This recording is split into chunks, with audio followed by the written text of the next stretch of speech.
everybody needs to phone. I know because you had a spiritual experience you want to share.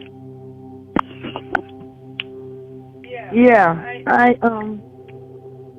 was having a dream experience, if you will, OB, whatever. And in my experience, I went back in my past to a time when I was hanging out with this girl I knew that's passed now. And she had two sons, Michael and Kenny. And Michael was the youngest one, but the last time that I saw him, he was about 7 or 8 years old. When I saw him in my sleep experience, he was a grown man, but his face was the face that I remember about him as a child.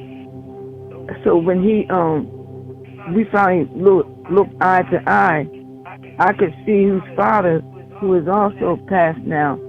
I could see his father's eyes through him looking out at me. Yeah. All right. I'm actually getting from your past to your future. All right. Next, who else has a spiritual experience they'd like to share? Meanwhile, let's get that first question rolling. Please mute your phone. I have a spiritual experience. This is Jared. All right, Jared, talk to us. Well, it's this picture that I have on my phone that I had looked up a long time ago because my oldest daughter, her name is Jahara. You know, it's this picture from the 1920s or the early 1900s of a little girl on this picture. But this little girl on this picture, today for some reason I looked it up again, but I had looked it up in the past a while back, maybe a year or two ago. But today for some reason it fell on me like to look it up again, which I did on my phone. When I Googled it or whatever, the picture popped up. This picture, my daughter is 22 years old now. This picture is exactly the same features as my daughter. I mean, exactly the same features. I showed my mother, I showed my brother, I showed my sister. They couldn't believe it. I showed my lady friend, she couldn't believe it. It kind of boggles my mind, like, how could this be? How could this little girl from the 1920s resemble my daughter so much? It could be her. That's what I'm thinking. I told that to my mom, and my mom, I'm like, has she been here before? People come, everybody been here before. As we speak. Well, some of you, right, but this is your first time here. But let me give you an example. There was this woman.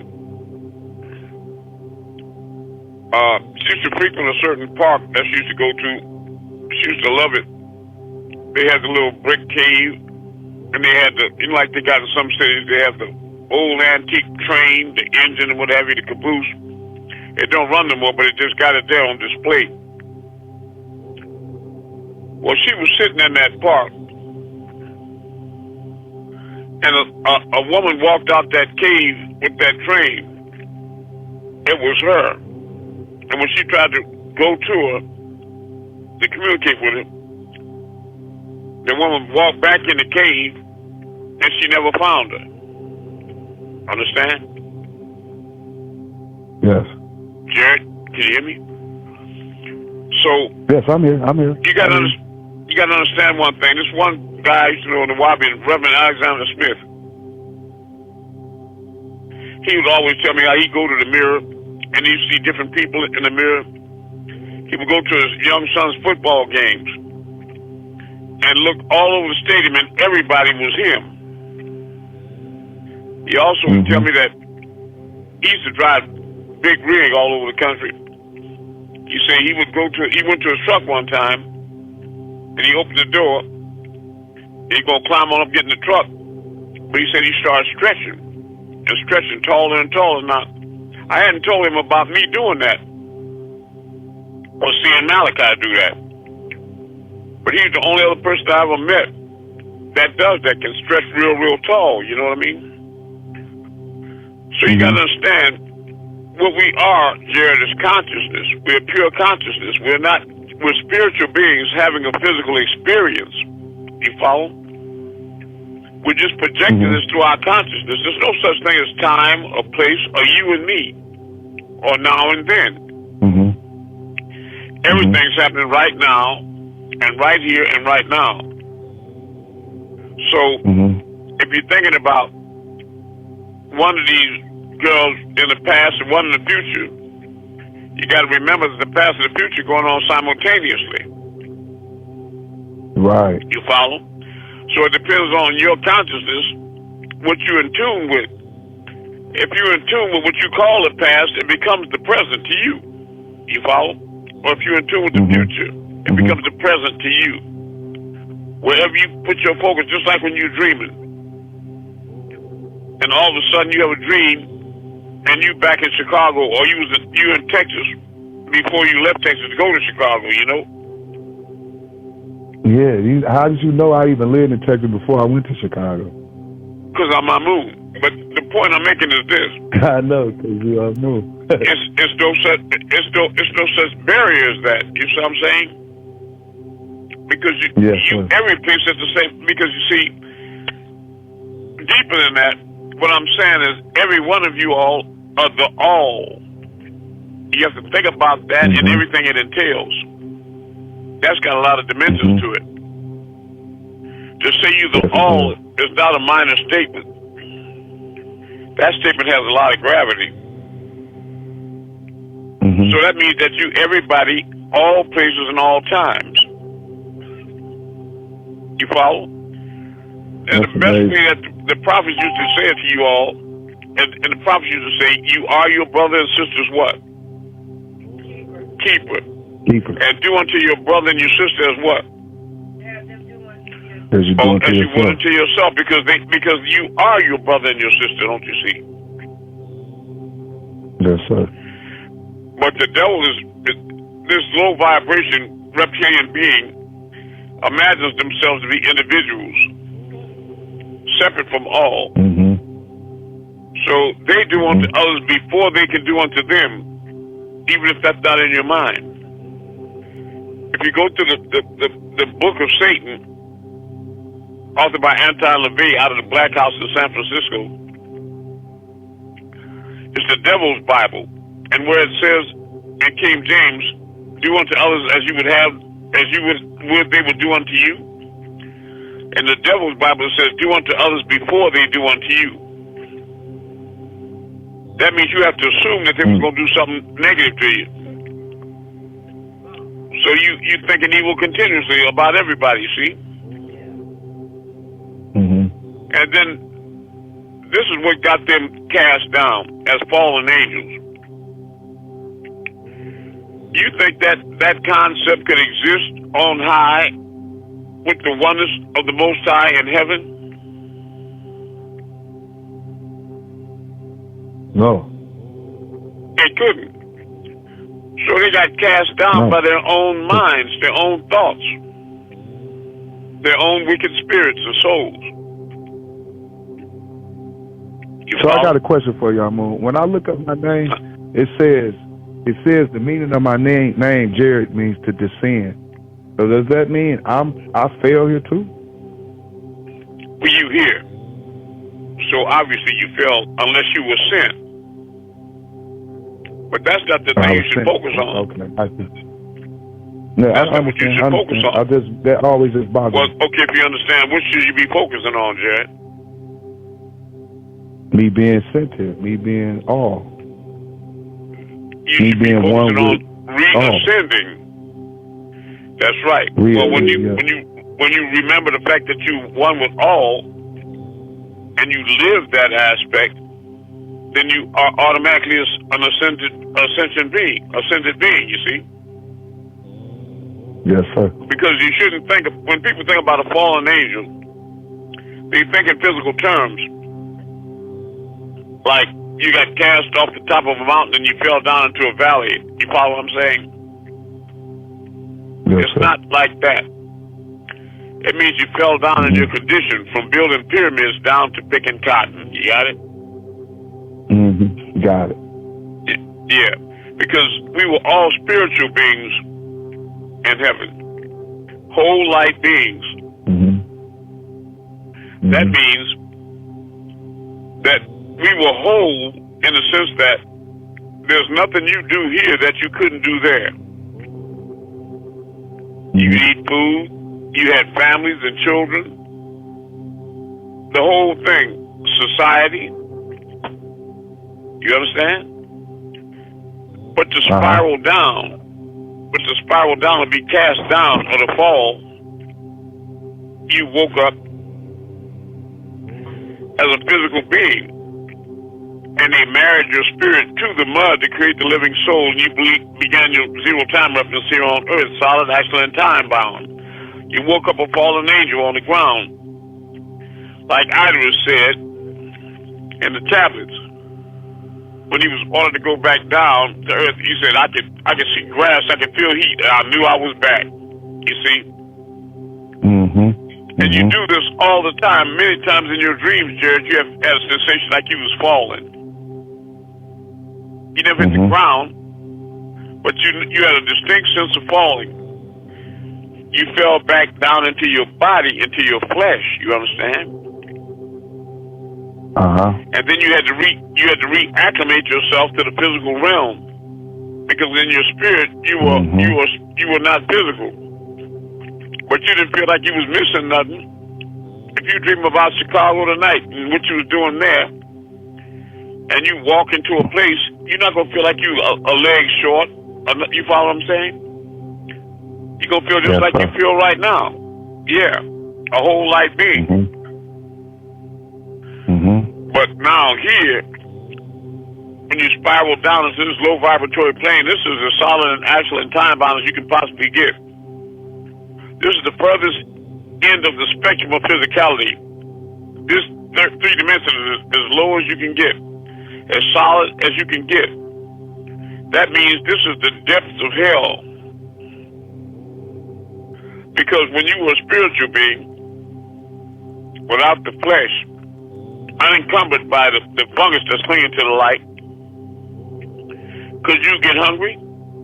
Yes, I'm here. Could you get hungry when you were in the spirit? Yeah. Yes. Can you hear me? Yeah. No. Could you get cold or hungry? Could you get hungry and cold in the spirit? No. Could you age? No. Could you die? No.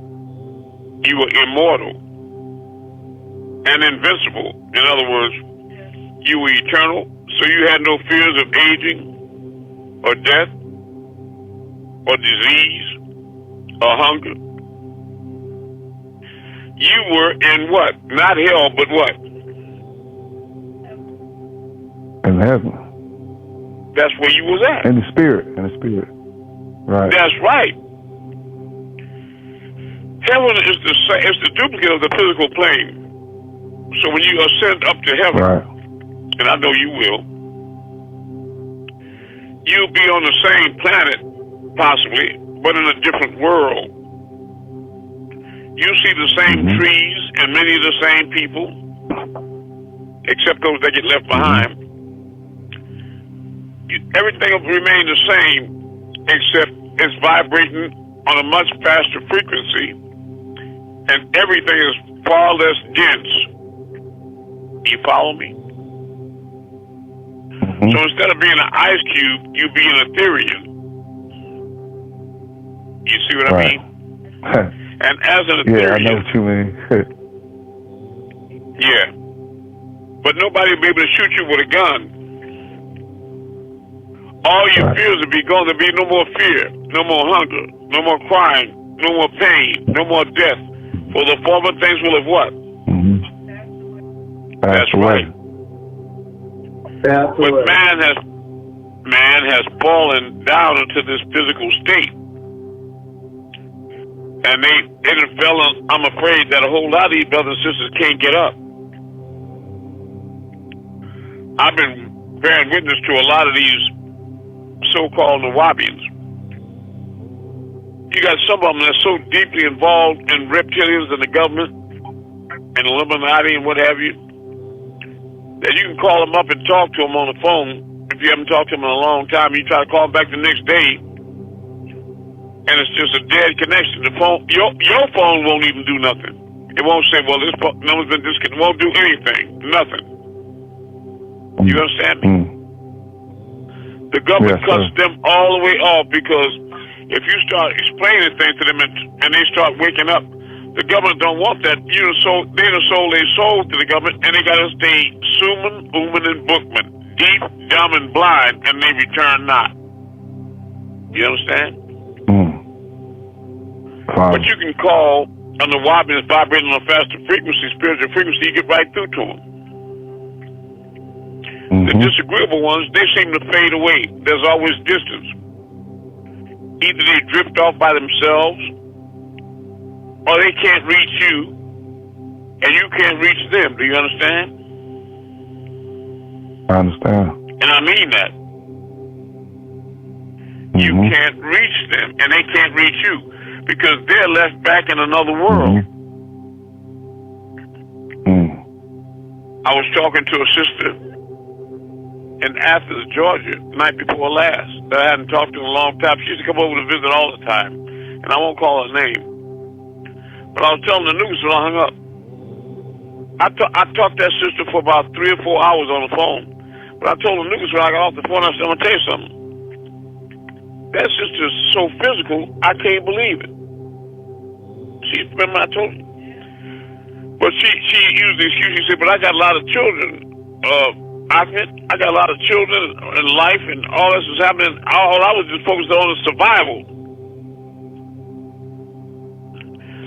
I heard all that, and a lot of us are caught up in that daily struggle. You hear me, Jared? Yes. But you can't get so involved in surviving that you lose yourself. You hear me? I wasn't saying to her that you can't be in the world, but she's 100% of it. I mean, she was not spiritual at all, period, none. And been a Nawabian over 20-something years. So I don't know what she was reading, or even if she was. You know, there's Nawabians here that don't read the doctrine. They don't learn anything at all. No. They just so have how a fervent belief to be Nawabi? Because they believe in Malachi and they do whatever he say. And they don't need no books. They don't need no learning. They don't need to know nothing. That's it. Their ticket to ride is just knowing him and doing his bidding. They don't have to reconnect with their own higher self or make the journey with. They don't have to do none of that. Take that long walk on a short path. They just wait around and wait for heaven to just descend on them. They just wait for heaven to fall on them like a nigga going with a woman, and she got a job and taking care of the bills. And every time she leaves for work, he's sitting on the couch watching cartoons, smoking the joint in his shorts. When she come home, he the same way. Nigga, I thought you was going looking for a job. I am every day. You know, he waiting for a job to knock on the door and say, nigga, I've been looking for you. And jump on him, right? That's right. So when is the job coming? The same time heaven coming. You got to strive for heaven. You got to work for heaven. So the people thinking that they just sit on their butt and twirl on their thumb, waiting for heaven, how long do you think they're going to be waiting? A very long time, forever. You're going to be waiting for damn ever. But you read this here. Hell will knock on your door. It'll find your ass if you ain't looking for heaven, because heaven is the only protection you got from that. Because hell is the place you automatically in when you're not in heaven. It's only 2 conditions you can be in. You can't be hot and cold. Right. The only protection you got from hell is to be in heaven. That's right. The only protection you got from hell is to be in heaven. And I'm telling you right now, these people are not in heaven now, here. Not most of them. Some people in heaven here. But it's not people with material, physical wealth. Yachts and millions of dollars and all that. You follow me? Or Beyonce. A lot of sisters wish they was her. If I was Beyonce, I'd be in heaven. think they looking good. Like time won't take. Not that I agree with her looking good. I don't think that. You know, I think the Egyptian sisters on the wall are much more beautiful. What I'm saying, that fake ass bitch. Even I'm just saying, even that, with time is gonna pass, it's gonna gloss over. Don't you see what I mean? Yes, sir. How fine is she gonna be when she 50 or 60 if she make it that far? Right. Or is she guaranteed tomorrow? You know for sure you can't wake up in the morning and read her name in the paper or see on the internet where Beyonce died of this or that. That's not a guarantee, is it? No. Ain't no guarantee that she won't get sick or catch some disease. Right. So that's what it is. She's shooting dice in a bad crap game, playing with that devil and that Illuminati and all that. But unfortunately, a lot of people got swept up in the current. And they play mind games with themselves, thinking they playing with their creator. You understand? And they stirring the pot, cooking up stuff, dropping carrots and peas in the pot, and they don't even know it's them they don't even know it's them cooking. You understand what I mean? Because those that try to lay a trap, are the ones that's always ensnared in the trap. You understand? But yes, Malachi had it right at the Athens ball when he approached that microphone and stared out over that crowd. There's a lot of Nuwaubians in there. I was one of them. And he said, "You Nuwaubians are those fallen angels." Tell him that. Just a minute. There's another brother here that was there too, Hotep, the truck driver. He was there at that Athens ball, and I didn't even see him there. Yes, this is Hotep. Yeah, I bear witness to what Brother Amun just said. What did Malachi say? All you weapons here are those fallen angels. And I just looked at it. But nobody in the audience said, not me. Nobody said, not me. Wow. But let me ask you a question. Wow. Now, don't be afraid to think. Now, just assume Malachi was telling the truth and the Nuwaubians are the fallen angels, right? You with me? Yeah. Who was the leader of the Nuwaubians when he said that? He was Simjazi himself. Well, listen, reach your own conclusions. But all that stuff about we don't think, nobody, only Malachi thinks. I'm not with that. You understand what I'm saying? I'm not going to put my mind down for nobody. But you can't be the leader of the Nuwaubians and then say the Nuwaubians are fallen angels without that conclusion being reached by a logical mind. You understand? Yes. It makes sense. It's all the sense in the world. Well, it's facts. It's just facts. Only thing, now I'm going to tell you something. Yeah. This sister I was talking to the night before last, I asked if she was at the Athens ball. She said, yeah, I was there, Brother Amun. I said, don't you remember what Malachi said? She said, no, you know, she really was she was just lying. I mean, but I don't see how somebody can be there and hear a statement that profound and don't remember. That would stand out, wouldn't it? Yeah, of course. Yes, definitely. I mean, how could you forget that? And then a lot of You people ask don't Malachi, want to know. Yeah, I know they don't want to know. But a lot of brothers and sisters would ask Malachi, because when they go to the land, they feel very negative vibrations. You know, brothers on the gate and sisters and brothers treat people bad and snotty and all. And they say, why you got all these devils on the gate and on the land like that? Malachi finally answered and said, these devils do my work. Y'all ain't, you talking about serpents, y'all ain't gonna come live in no barns smelling each other's toes all night. And I said to myself, yeah, that's right. But I'm gonna help better than any 50 of these niggas inside the gate. You understand? I'm going to support. I understand. And I did. I did more for the Nawapi Nation than anybody inside Tamaray. That's a fact. And I never charged a penny from nobody for running to all them lawyers all over the country and bringing up all them deities and being the ambassador to the Empress of Washington, just doing all the things I was doing. I'm the one who brought the Sphinx there and put it together. All them deities on deity roll, except about 3 of them that was done by a brother named Alabaz. The columns on Hathor's temple.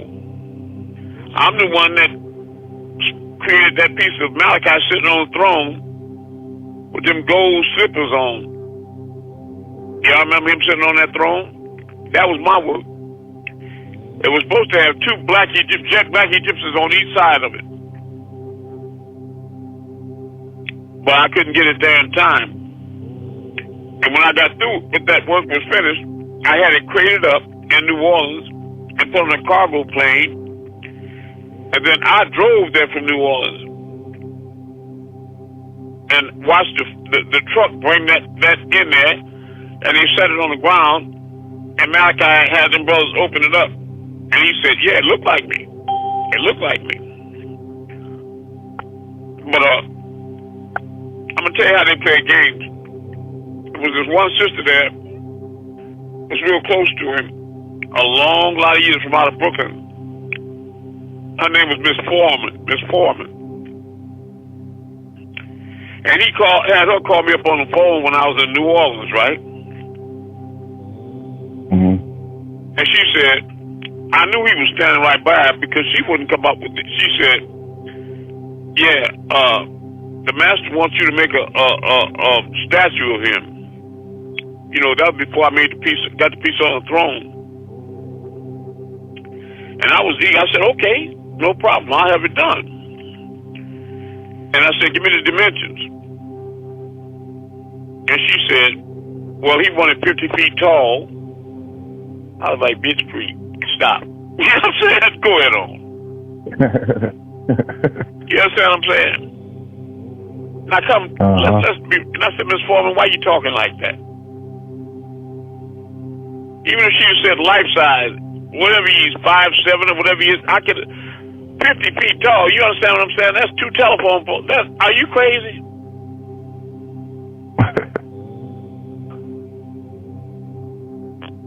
But she went back and forth like that till she finally gave us. Well, because I felt it was him standing next to her doing that. But if you don't know, then you don't know. You understand what I'm saying? Like one time, I drove one of them deities in my van all the way from New Orleans. And he said, when I was on the gate, he said to his brother called Makeem, this black man called Makeem, out the office. And he came walking up to the van like a stiff robot real fast.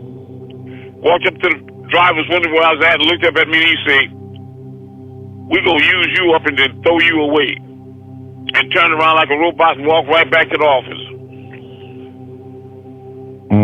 Now who you think sent him with that message? Malachi.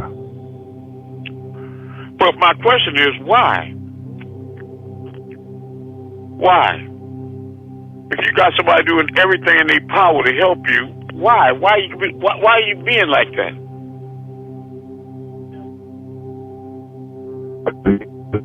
He was the leader of the fallen angels.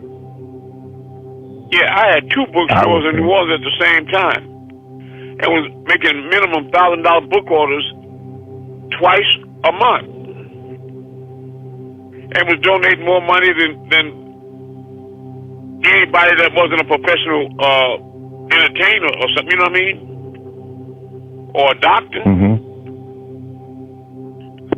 Because I own businesses in New Orleans too. And real estate.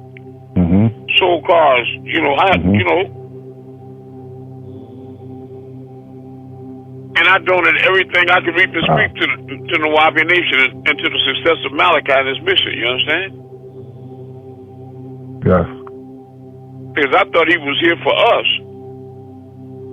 And I'm still convinced, I'm still under the spell to where I can't believe otherwise, even though I can go into the Egyptian Book of the Dead, right?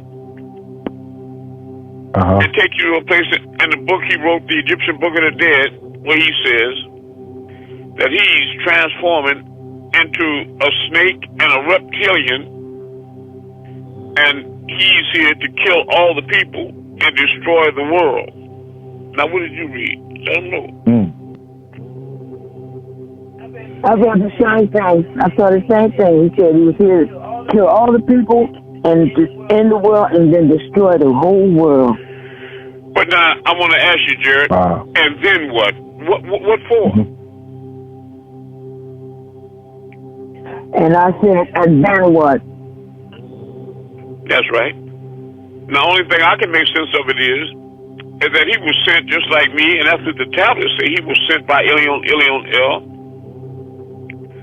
and that these fallen angels are hard-headed and stiff-necked, and you can't talk to them.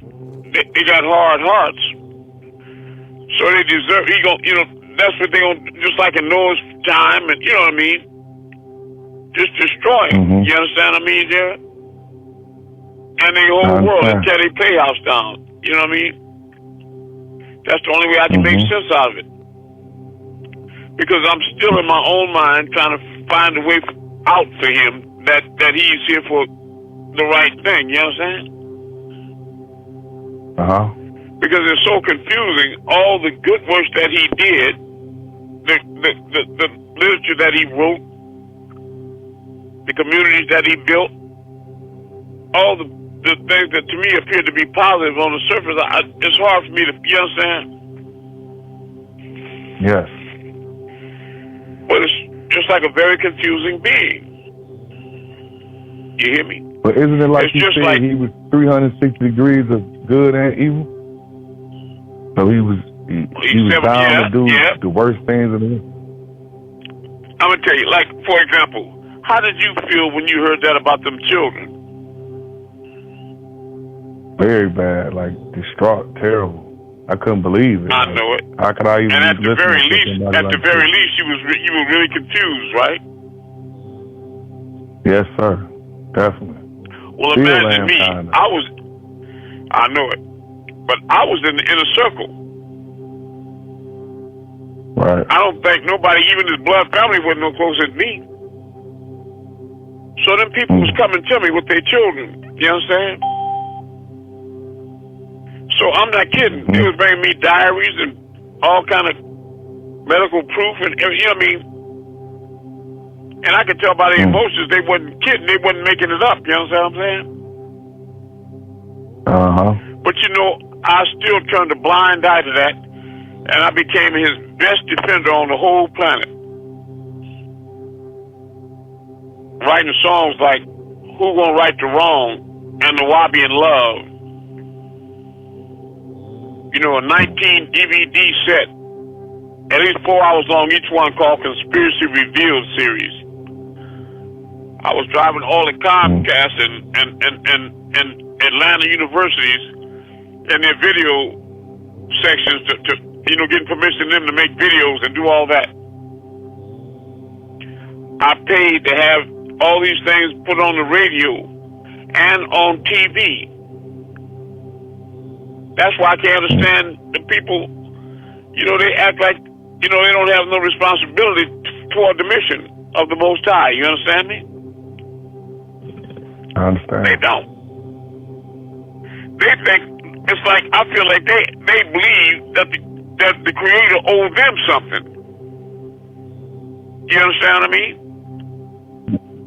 Yeah, I understand. That's crazy. And all they got to do is sit up on the couch smoking weed in their drawers and just wait for heaven to knock on their door and say, look, I'm looking for you. They batshit crazy if they think that's going to happen. You're going to earn what you earn, whether it's heaven or hell. But I got to end this whole thing by saying, call me what you want to, but I still love Malachi. And I'm still looking for a way to get him out. And the scriptures say I'm going to be the one to free him, ultimately.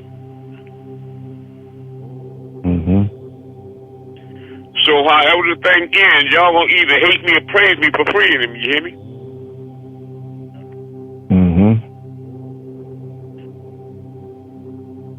So I don't know. All right, that's enough philosophical. You know, who's got that next question or another spiritual experience? I have one. I'll do my best. Piggybacking on what the brother Jared said, some years back, my sister had sent me a newspaper article of a woman, and she was in education, some part of education in Florida. And she said, "Do you know who this person is?" And so I looked at the article and everything, and it looked just like me. And I was like, and this is before, coming into right knowledge and everything. So I never questioned, I didn't know who to go to ask about that. I was like, oh my goodness, this looks, she said, that's why I sent it to you, because it looks exactly like you. She said, but this is somebody completely different. But it was, you. How they say everybody has a doppelganger. A double, yes. Yeah, so I was like, how is that even possible? All things are possible the most time. So what was that, or what is that? It was what you said. It was a double, a duplicate. There's a duplicate for everything, even down to every atom. If you spin an atom to the right here, there's an atom somewhere in the universe. Maybe in another parallel universe, it's going to be spinning the opposite direction at the same speed, that same instant. Malachi spoke about his clone, that he'd be sitting up talking to people, and he don't smoke cigarettes, but smoke would come out of his mouth. He didn't smoke, but his clone smoked. Have you ever, sister, you've been in the world, and then all of a sudden you got a sharp pain in your side, and you say, what? You don't even know where it came from, right? Tua. Well, haven't you ever thought maybe your clone had that, bumped into a sharp stick or something, and you felt it? Like even identical twins can feel. Say it again. How many versions or how many clones, or is that an unlimited amount? All right. Of clones? Yeah, you all have 7 clones. 7. But we have 9 clones. And they're identical. A clone is not a twin. A clone is like what they did to the sheep Dottie.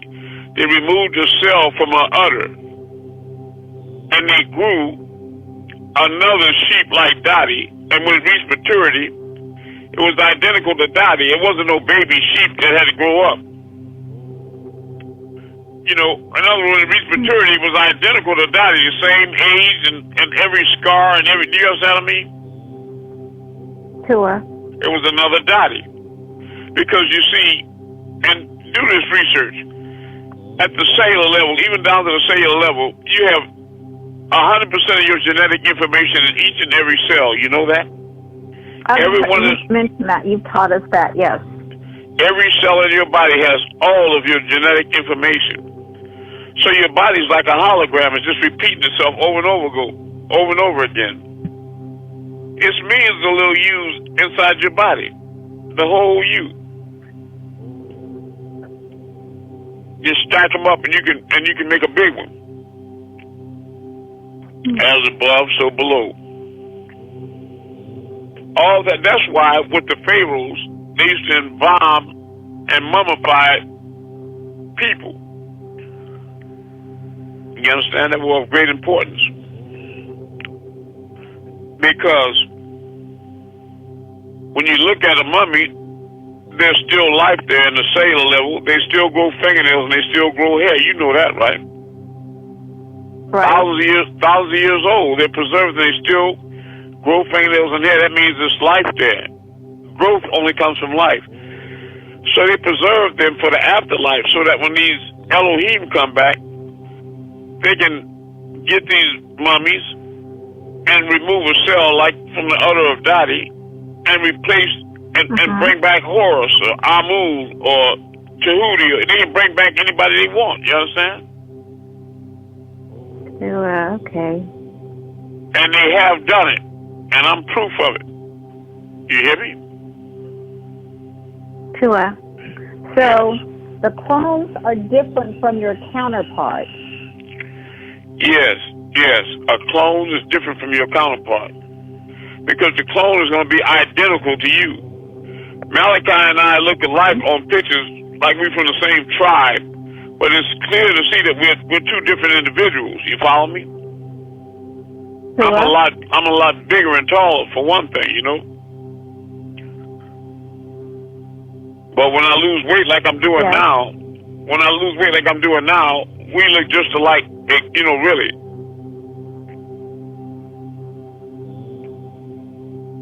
But so we're the same with our complexions. counterparts, Go ahead.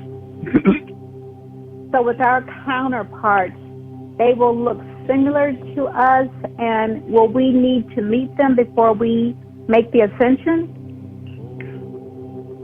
I have to think about that. But you and your counterpart are one. So when you say meet them, you mean in the flesh? I don't know if that'll be necessary. But you can't separate yourself from them because you won.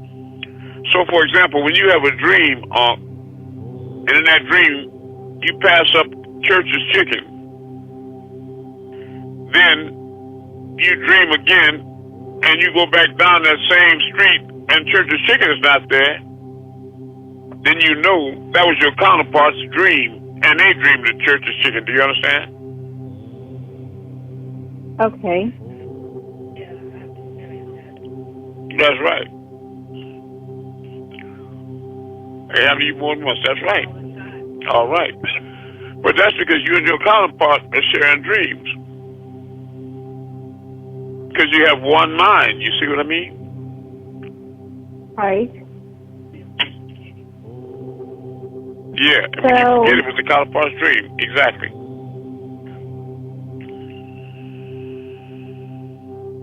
Okay. Suppose your counterpart is vibrating on a higher frequency than you. Okay.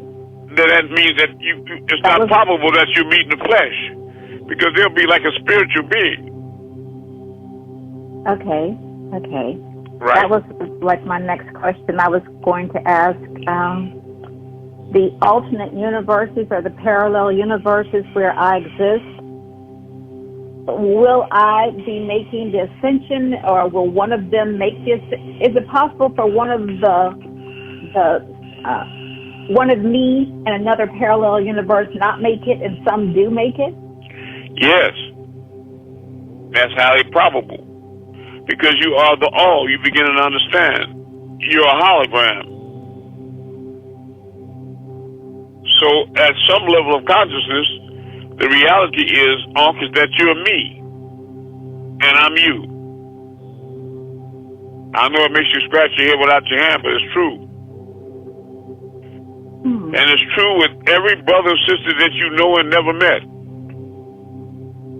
But here the devil is making you think it's you against them. You understand? Right. That creates disruption in the kingdom. And all peace and tranquility is shattered by the devil. They have to be cast down and destroyed. You hear me? Sure. Because they're like a harmonious, healthy body with cancerous cells. In order for the body to survive, what do you have to do with the cancerous cells? You have to kill them. And, sir, you got to remove them. You got to destroy them in some way to save the body. You got to destroy. That's what the devil is a cancer in the body of Christ. You understand? In the body of all. The devil is a cancer, a malignancy. That has to be eradicated. And nature itself will do it. It's just like you get a splinter in your hand, your body going to eventually work it out. Or if you got something in your body don't belong there, through urine or perspiration or spit or throwing up, or what I'm saying is going, you know what I mean? You go evacuate it, right? Sure. Now the devil got some brothers and sisters that had a nigga named Rick here with his woman from Texas. and they came to visit a couple of weeks, I find out him and this dumb broad had took our kitchen cups and was going to the bathroom every morning, pissing in the cups and drinking each other's piss. Because the white man told me it was healthy. I'm telling you, the white man told me it was healthy. Now your body is trying to get rid of this, right? Because it ain't no goddamn good in the body. And they was pissing in each other's cup and drinking each other's piss. That's the confused mind of Satan. You think I'm joking? Look it up on the computer. Drinking your own urine, the health benefits of drinking your own urine. And they're going to come up with YouTube videos and all that, explaining why that makes sense. But you know in your heart of hearts, that's bullshit, don't you? Exactly. Drinking piss? Nigga, are you crazy? And somebody else's piss. Now the day or tomorrow I wake up and think drinking hot piss is good for me, it's time for me to leave this world. Exactly. I gotta go. Because it got too low. But nothing is too low for Satan. You understand? How's the Most High describe them as the lowest of the what? The lowest of the low. That's right. There you go, Limbo. It ain't nothing under the devil because the devil's at the very bottom. They're the opposite of the Most High. They're the opposite of truth. You keep a Bible close. I want you to do another thing. Do this one more time. Look up John 8, verse 144 and read that to us. John 8, verse 44, ye are of the father of your father, the devil, and the lust of your father ye will do. He was a murderer from the beginning, and abode not in the truth, because there is no truth in him. When he speaketh a lie, he speaketh of his own, for he is a liar and the father of it. That's right. The lowest of the low. And many of these beings, they are of their father, the devil.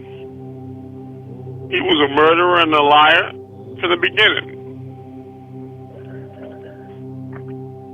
And when he speaks of a lie, he speaks of his own, himself and his own, because they are liars, and the truth is not in them.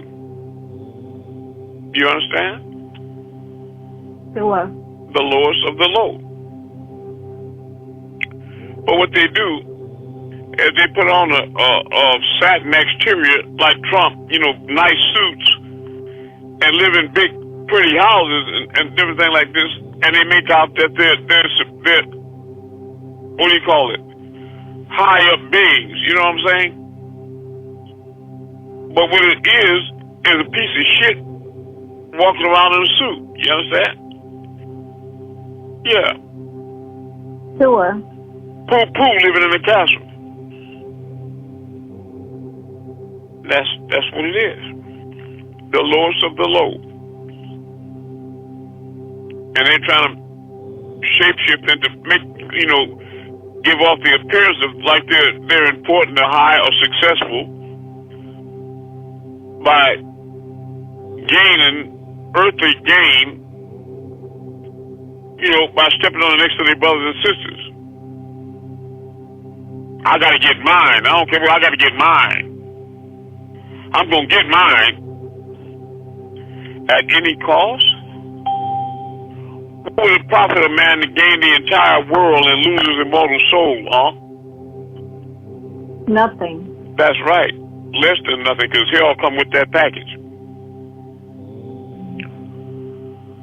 But, I'm moving to that next question. Look like we were veered off into something that's not really a class. We sitting around a fireplace talking or something, you know what I mean? All right, who has a question? I have a question, Amun. I'll do my best. When did you first find out that you were the Messiah? Come in. Okay, this happens in stages. Just like it did with Malachi. Okay, he was born Dwight York. Y'all say Malachi is York, but I got all four of his birth certificates. And he was Imam Issa then from York, right? You was there, right, Madudi? Could you repeat that, please? I said, the man born York on his birth certificate, his name was changed to Imam Issa when what was inside of him made its presence known. You know, when you read the Holy Tablets, he was walking in the streets of Brooklyn, and he met Al-Qadar. Remember that? That was before. Yes. That was before Qadar became himself Malachi. And at that point, him and Qadar were not the same being. He was just a human man named Malachi until Qadar started making his presence known inside or through Malachi, right? So when he got this Qadar part of him added to the man Malachi, he changed his name to Imam Issa, right? And he has 19 different personalities and names. Am I right? Yes. Okay. So that's different spirits that come in and out of him, you follow? So what it is, if you go into the Injil and you have it on CD disc, give me the Injil on that. Y'all get the Injil real quick. That's the Injil, not the tablet. The one with the papers in the bottom. No, give me the other one.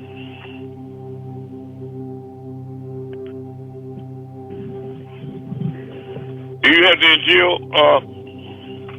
brother? Yeah, there's another. There's two more Injils in here somewhere, I think. But where are we going in the Injil? Okay, 1 second, guys. We're going to page, I think, 304, if I remember correctly.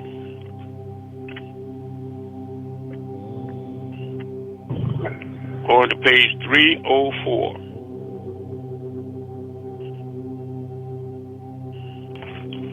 Is everybody there? I am. All right. Yeah. See, what happened was, we were sent here in 1970. I'm not talking about Larry Darrensburg or Malachi York. You hear what I'm saying, Madudi?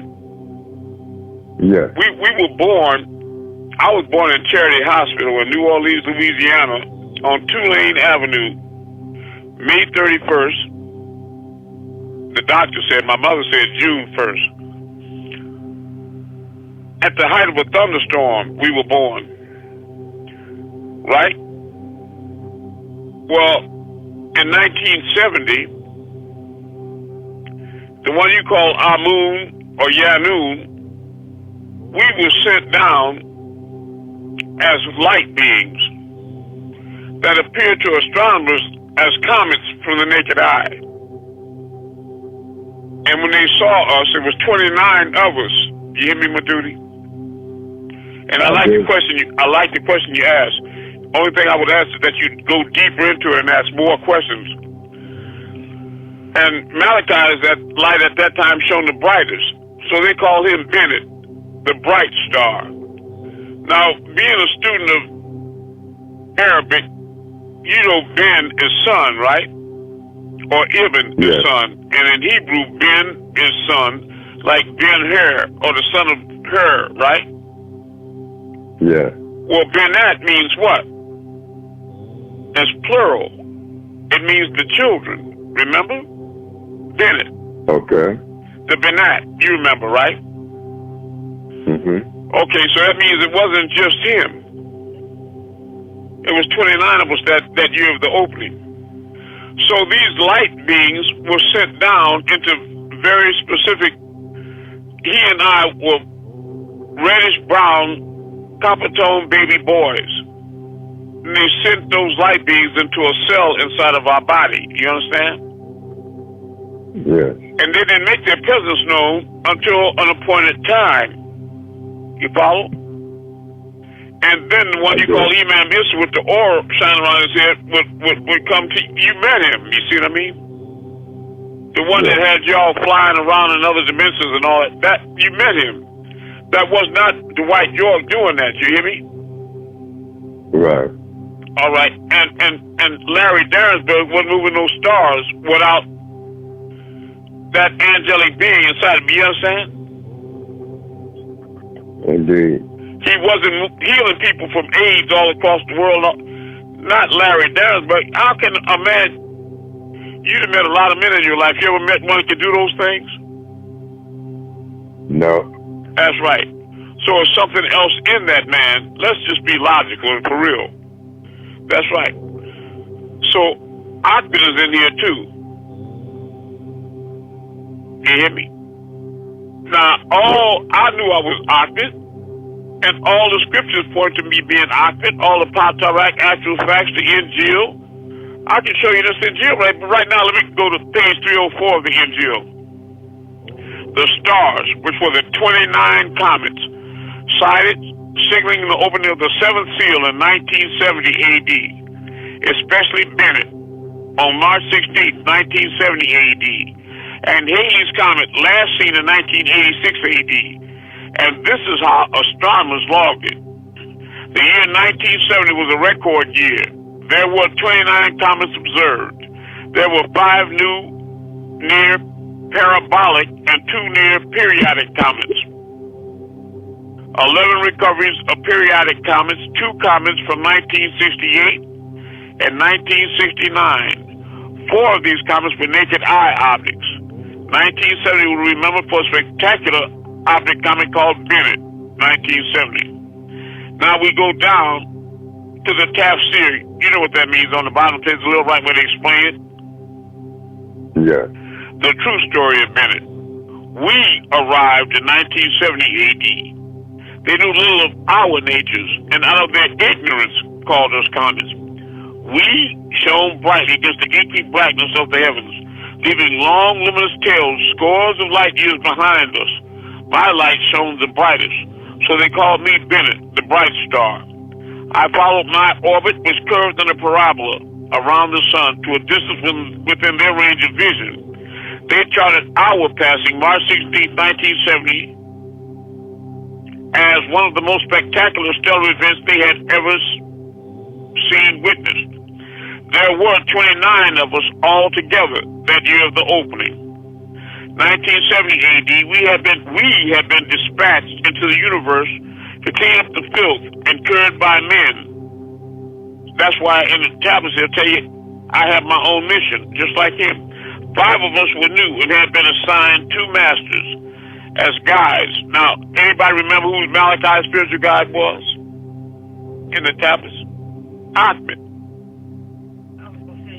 That's right. He met me in that masjid in Kordofan, and I walked him through octaves of light and sound, and I was just, everybody needs a spiritual guide. 11 of our team had been to Earth at a prior date as a pre-visual to me.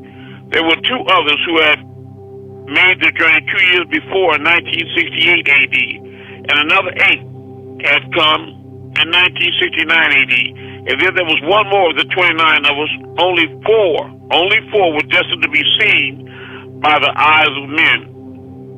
The rest would pass unnoticed, carrying out the command, doing a very necessary job. Now, does anybody here know who the 4 that were seen by the eyes of men were? It was Elijah Muhammad, Moses, he's back, Ahmed, and Malachi. The rest of them, they own earth, but they're not seen in the physical flesh. Those are spiritual elders that are getting work done, very necessary work, shifting polarity and all kinds of things. But they're here. That's my family. Now, since we got this book, let's go on to page 149. If memory serves, 149. Okay, here's Malachi saying, on page 67, I just picked this up. Okay, it is the Anunnaki Malachi Zuduk who guides my pen. With the words written in many books I, Dr. Malachi Z. York, have published, I've been cutting up falsehood with truth. There is no question that can be asked that can't be answered. And here's Malachi's duck. Malachi's face will radiate, shine like the sun in all its power with the light of glory. So that's that angelic being that's in him. That's why he always says, the masters guide my pen. Because he know, just like me, ain't no man doing that. You hear me, Meduti? I do. Okay, we're on page 183 for those that have the Injil. And you have it, Meduti, because anybody gets spiritual package from me have everything. Okay. Well, I certainly have it. I got it in my hand right now. I'm going to the page right now. Okay, I'm glad. I love you. 1-8. So then you know I'm not adding or taking away one word, am I?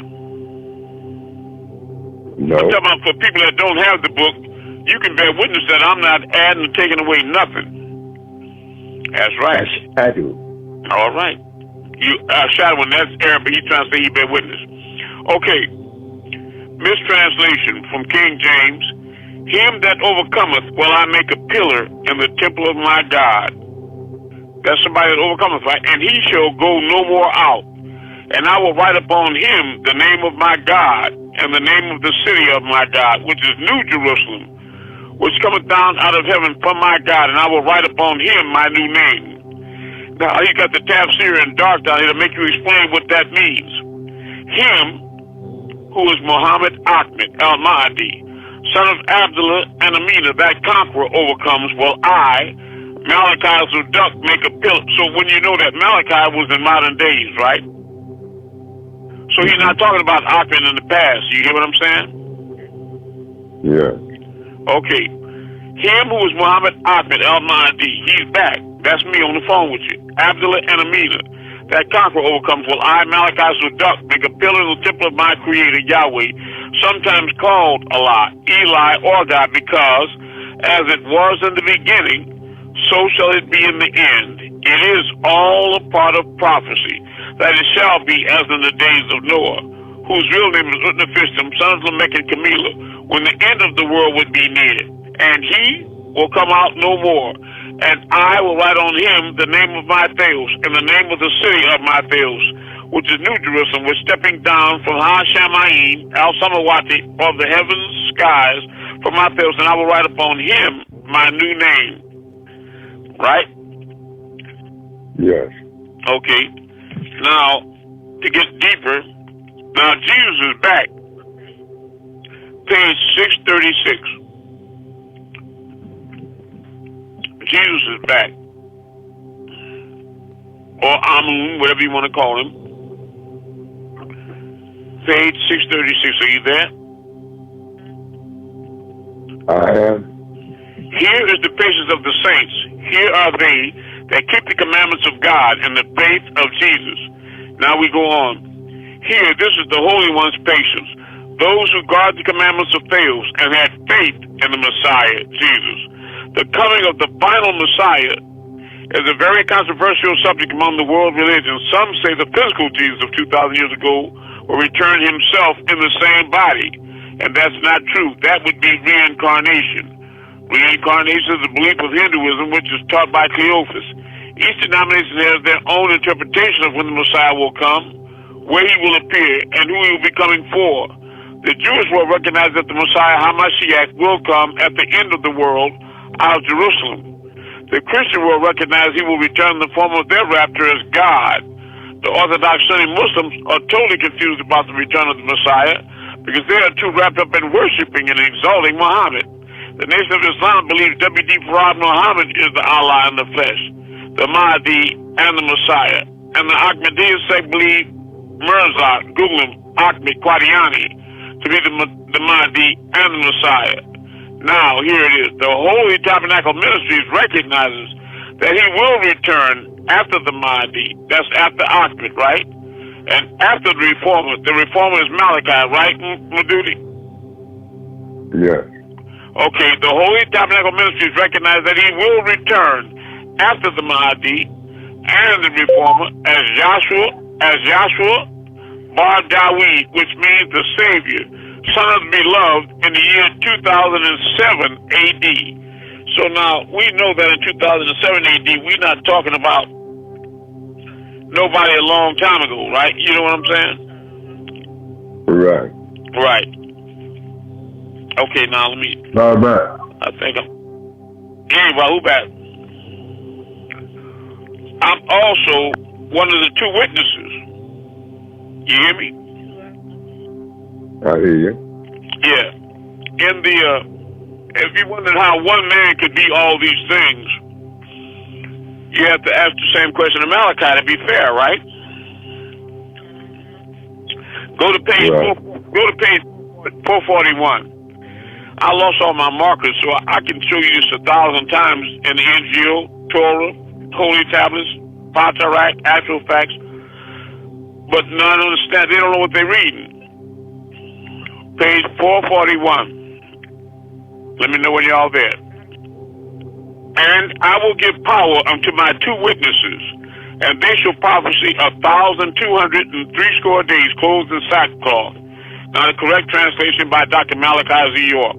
And I, John, son of Zebedee, and Salome, will give to my two witnesses, Moses, whose real name is Tobadonijah, also called Thutmose III, and Ahmed, also called Muhammad, both being known as the sons of oil.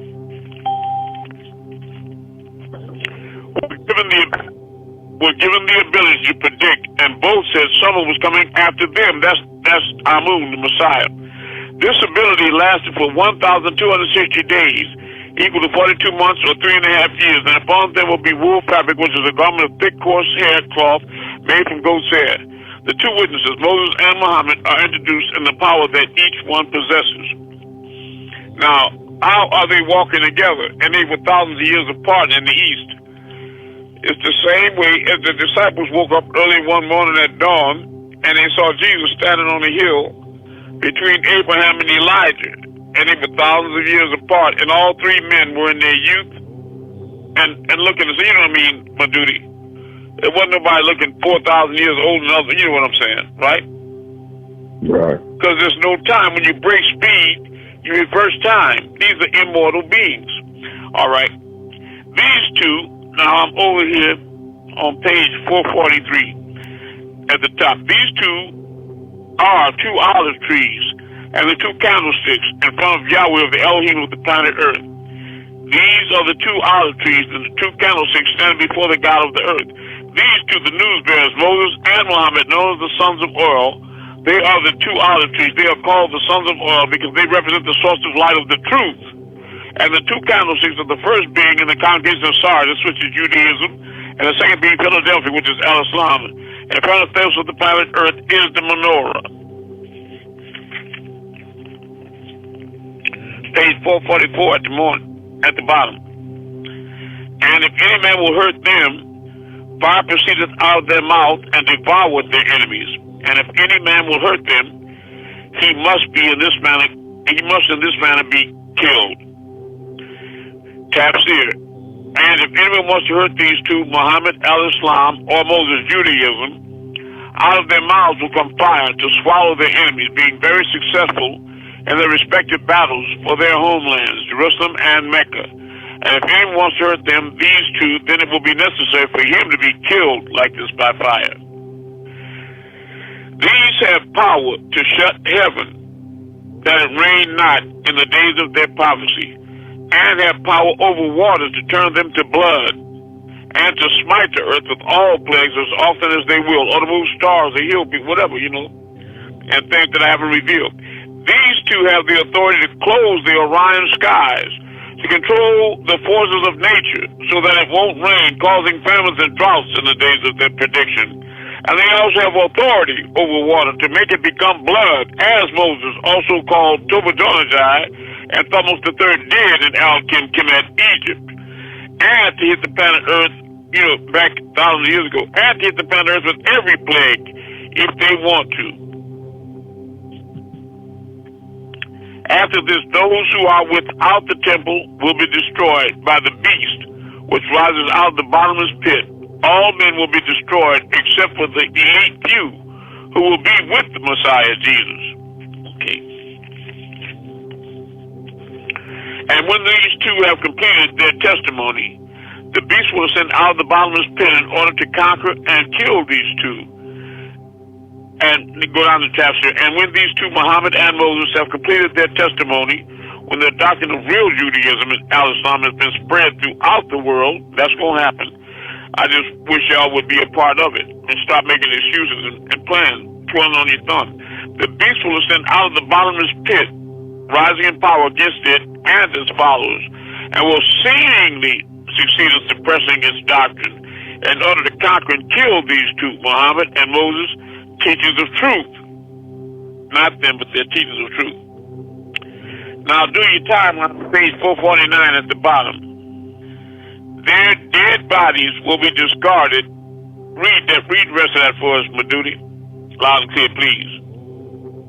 Their dead bodies will be discarded in the marketplaces of the great city of New Babylon, America. All right. Which now, is being called wait a minute. I know, but we ain't gonna run over this. So Moses and Ahmed, where are they at? You talking about them a long time ago in the East, or are they over here now in America right now? They're here and now. That's right. Moving stars and performing miracles. Go ahead. Which is being called a spiritual Sodom and Egypt. The place in which the master of these two was crucified. They're talking about Malachi now. Meaning that they teach in America that the Messiah Jesus is the creator God and that he was crucified on the cross, which is a lie. Next page, middle. And all the tribes and kindreds and tongue and Gentile nations, people all over the world will see the suppression of the truth. I was looking at these two bodies for 3.5 days as the truth lay dormant. Everyone left the bodies without burying them in a tomb. While all of this was going on in the USA, the children of the devil will be in Jerusalem ruling. So you see what they're doing over there now. That's where Armageddon go break out, I'm telling y'all. Page 453. And all they that dwell on the planet Earth will be happy over these two. These people who do not want to follow the laws of El Torah and El Quran will feel liberated. They will feel free to entertain themselves with evils and will celebrate the birth and death of the so-called Christ. And some of them will even send gifts to others because these two prophets, Moses and Muhammad, news bearers, cause much pain upon those that live on the planet Earth because of the strictness of the laws. Niggas get evil, man. They be like, fuck that. I'm not. All right, 454 at the bottom. And after the 3.5 days before the real Messiah returns,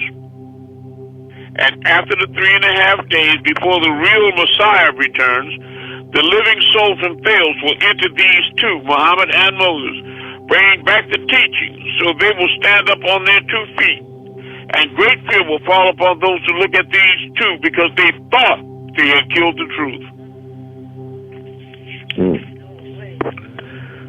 456. And they, the whole world, heard a supreme voice from the Orion sky saying to these two, ascend up here. And they ascended towards the Orion skies by way of the clouds as their enemies just looked at them. Now these clouds is when you shift it into a spiritual etheric being. You understand? That's what they saw descended from that craft that they described as a white dove, which was the angel Gabriel. He came down as a white light being, a dove, that they described when he went into Jesus in the Jordan, the same way that Ahmed, descended down to that Aqsa Masjid in 2011 and ascended up through the 7 heavens again, because as it was in the beginning, so shall it be in the end. It is all a part of prophecy. Like Malachi said in his letters, you see, these are the days that we used to talk about hearing written in the scriptures, you know, the wars and Sodom and Egypt and all that, and the tortured cries and the blistered cities, but who will help? Nobody stand up funny, just watch and look with their thumb in their ass. Who will help? These niggas got buttermilk pumping in their veins. Ain't gonna do shit. Just waiting for heaven to knock on a door that don't even exist. Stupid. We not asking like in the old times for people to go out with swords and things, Madudi, and you know, fight on the battlefield, getting your head cut off and all. No. This was a mental and spiritual war because we're in another age, another faster frequency, the dawning of the age of Aquarius. This is an intellectual battle. They're supposed to use intellectual properties and fight with their sword being the truth. They're supposed to propagate this all over the world. You understand that? I understand. That's a different kind of a fight. It ain't but nobody asks you to take your 38 out and go. You understand what I'm talking about? That's the way we did it in the old days. That was in the era of water. Duel de law. You understand what I mean? This is just like they used to baptize people in water, but that's no good. Now you got to be baptized with the Holy Spirit. You hear me? Yes. That old time religion ain't like Malachi said, proving the existence of God. There's another God here, and he thinks outside the box. He's not trapped inside of persons, places, and things. Anybody know me? No, that's true. I'm not trapped inside of persons, places, and things. He thinks outside the box, and he's going to do it differently. And then Malachi was writing down all his lessons on a blackboard, and then he took and erased everything he wrote. He said, all this old stuff has got to go. You understand? Because there was a lot of religion in this doctrine. Still, not because he didn't know better, but because of the generation of people he was sent to. But do you hear me? Like he couldn't come here in the 60s. How was he going to come in the 60s talking about he was an extraterrestrial and all that? Dude, where niggas was then. You understand what I'm talking about? I understand. Because they just thought he was spooked out, crazy. But all through this book, I can prove that what I was saying. You know, all through the book, it's true. I can prove it through everything, especially the Pata Rack and the actual facts, especially in the Holy Tablets. Especially I can prove it myself, just me. If I'm not the Messiah, then who am I doing the things I do and teaching the things I teach? Then who else would I be, Madudi? That's the fact, isn't it? Who else could I be? Unless a lying nigga just pretend like they don't understand nothing, they just plain corncob crazy. Or batshit evil. A rebellious demon can know who I am and still be against that, don't you understand? Because a snake is a goddamn snake is a snake. They don't like it and they're not going to accept it. Because truth don't mean nothing to a demon. You got your holy tablets, don't you, too, Madudi? I'm going to show you. Yeah, I got to go grab it. Okay, I'm waiting for you. Because it's a lot deeper than what you're thinking. Get my tablet right there. Wait, don't put that on top of the tablet. No, I was saying don't put it on top of the tablet, please. I understand. Now you can put those there. And this one. Anybody want to buy an Injil? I got one.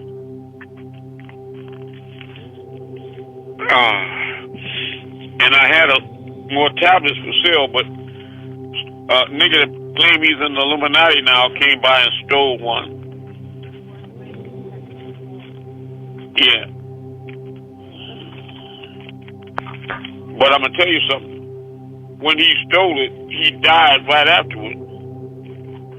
Him or Monte or whoever it was, his cousin or whoever he said it was. They sure stole it. And I just gave them $70 worth of DVDs and CDs free.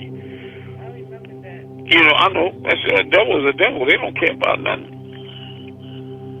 No respect for anything. But they're going to have respect. And you got to pray the other ones don't follow behind them. But wake up and learn from that example. Yeah. But Duty, are you back? I am. Okay. But now it's 10, almost 10:30. We need everybody to go outside and perform a miracle.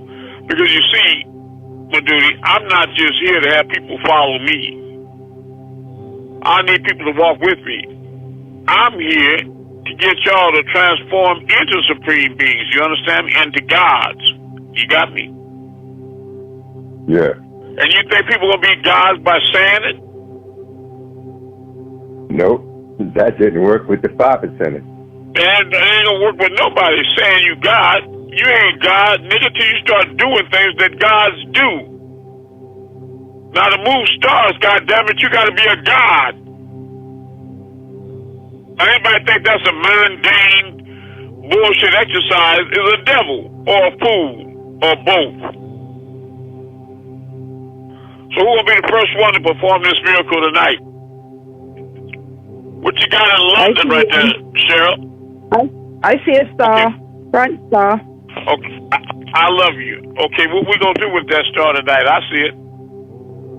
Right, we're going to move it up in the name of Amun. Twinkling and moving up. Move it up again. Okay. No. Stop. In the name of Amun, drop down. Oh, it's dropping down. Yeah. Well, that's us. That's you and I working together, Cheryl. Right. Now move to the left. And the trees are lighting up in the background. That's right. I love you. Now that's a sign that you and I are both interfacing with the fifth dimension, Cheryl. Let me make that clear. That's a sign. If you're listening to the DVDs, you're getting these spiritual packages, you're going to find out that when you're in the fifth dimension, that when you walk, your footprints light up and all the nature plants and trees glow or take on a glow around you. You hear me? Yeah. Yeah, I've heard that. Yep. Yep. Yeah, it's true. And you know that moving stars is not nothing that black men and women do. You know that. Or white men. No men and women do that. Nope. So you know who you are and where you at and what you're doing. Yeah. What are you going to do with the next? One more thing. What are you going to do with it? Move to the right. Overcast. Move it right. And that's it. Next person. Thank you. Do you ever bring it close? Okay. Okay. Bring it close, Cheryl. Then, come closer.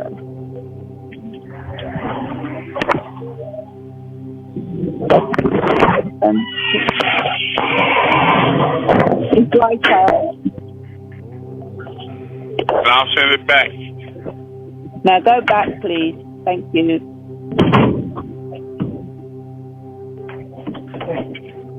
Okay, thank you.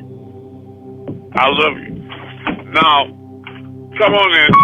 See now, Cheryl, you doing the things that God do. You're not just talking about I'm God, running around like a crazy airhead nigga, telling a devil lying like that. Hey, what's up, God? What you calling that? That's a nigga. Why you calling them God? All right, who's next? One more person or no? Kiefer, you can't see nothing where you at? Onk, you can't see nothing in Texas? Pata, you in D.C.? Or is it quiet time? Go ahead. We've been having some bad weather all weekend. I believe that. Look here. Now, we're in the Holy Tablets right now, my duty, right? Yeah. Okay. Let's go to chapter 6. Chapter 6, tablet 10.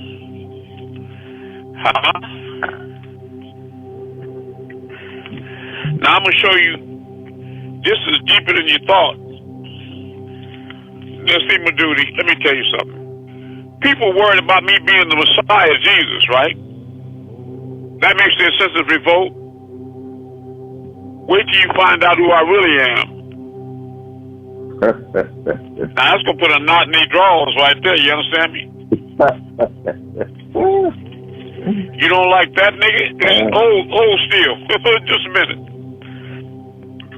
We're going to page 544 in the softback. So you can tell them what page to go to get to chapter 6, tablet 10, and the hardback, my duty. Okay. 594, you say, Harry? He Yeah, got 594. All right. Amun? Yes. Yes, I think somebody had a question. All right, what is it? I'll do my best. Yeah, Go ahead. my question. Go ahead. My question is about the Bible and how others say that the Bible is a bunch of Okay, can you get a little bit clearer on parables. the phone? Okay, I was saying about the Bible, where the Bible is looked at as a bunch of parables and not looked at as a genuine text. What do you think about that? And then it also others have said that the Kemetic teachings is basically stole from the Kemetic teachings, and it's not necessarily truthful in a lot of the text. Well, that summarizes right there. The Bible is not the Word of God. It's mixed with the truth, though. Oh. Because the real devil is not going to tell you 100% lies 100% of the time, because he know he can't keep your attention and belief like that. What he'll do is tell you about Jesus, and then at the end he'll give you a picture of Jesus as a white man. That's a big damn lie. But if he tell you all that truth about Jesus, you might overlook that lie. Even though the same scriptures say, and it's the scripture that he had the hair of a lamb's wool, eyes of many fires, feet shone on his robe of color of fine brass, if they had been burned in a furnace. Nappy head, red-eyed black nigger, you understand? But I can take it. What I can do is I can take 30 minutes and prove to you that the Bible is a lie. You know what I mean? And I'm not trying to be disrespectful. I'm just telling you facts. You understand? I said I can prove it to you with your own King James. You understand?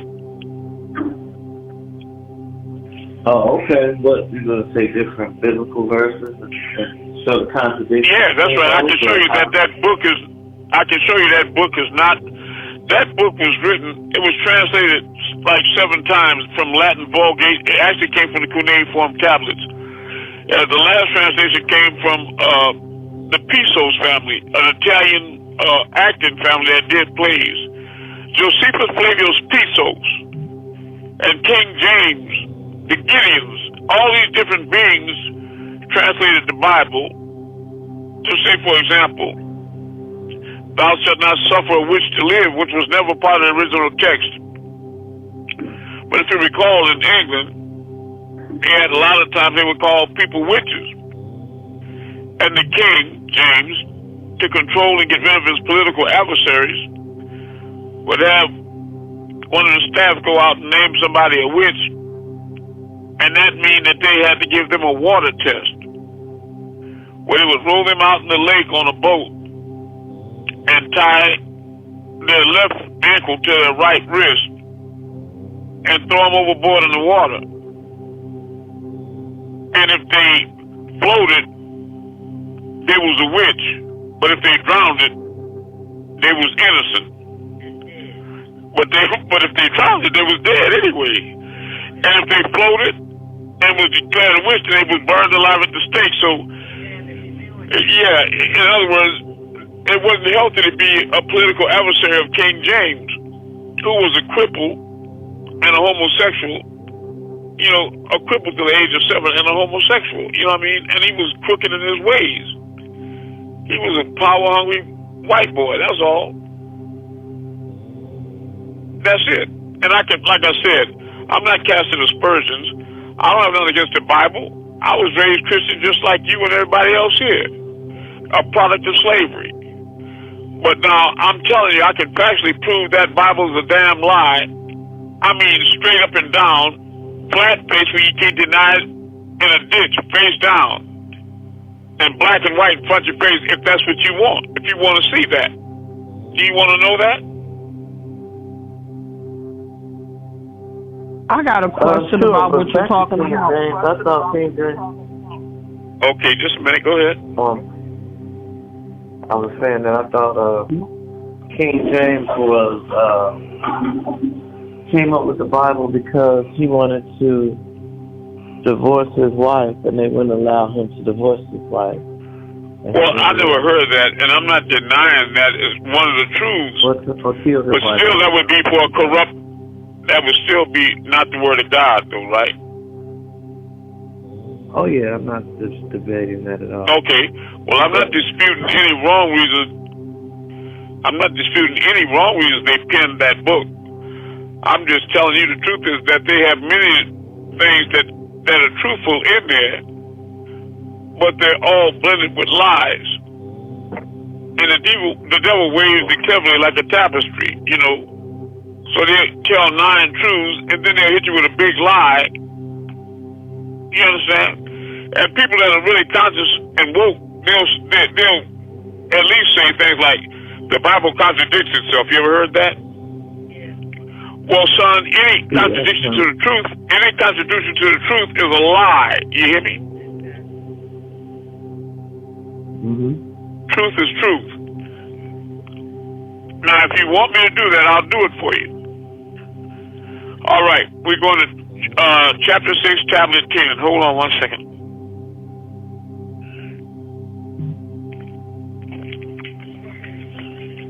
You see, my duty, if I wasn't the Messiah, I couldn't teach the way I teach, you understand? Never mind the stars or diseases. I'm in the tablets on page 544. Mm-hmm. It's called The Mortals. Are you there, Madudi? I am. Okay. I have to go get my charger because my battery's running low. Okay, I got you. I know you know how to do it. You're a technical wizard. All right. The Mortals. Lo, if I cry one real tear, do you think that they will hear, remembering my trials in his holy tablets? This is Malachi talking. Being sent to human beings, one must be prepared for their nature. An initiation is like a birth, and the key to overstanding it is to understand that each that is born of someone who themselves were born of someone. All of the pure ones have a sociala. That means a link all the way back to the Creator. All of the pure ones have a sociala. Some have been cut off, though, right? It is a link, much like the etheric cord that stretches forth from soul to soul, and which keeps the channel from the higher realms into the earth plane open. When a mother and father have a child, that child is brought forth unto them in a bodily form. That same child, however, has a spirit that extends back 76 trillion years.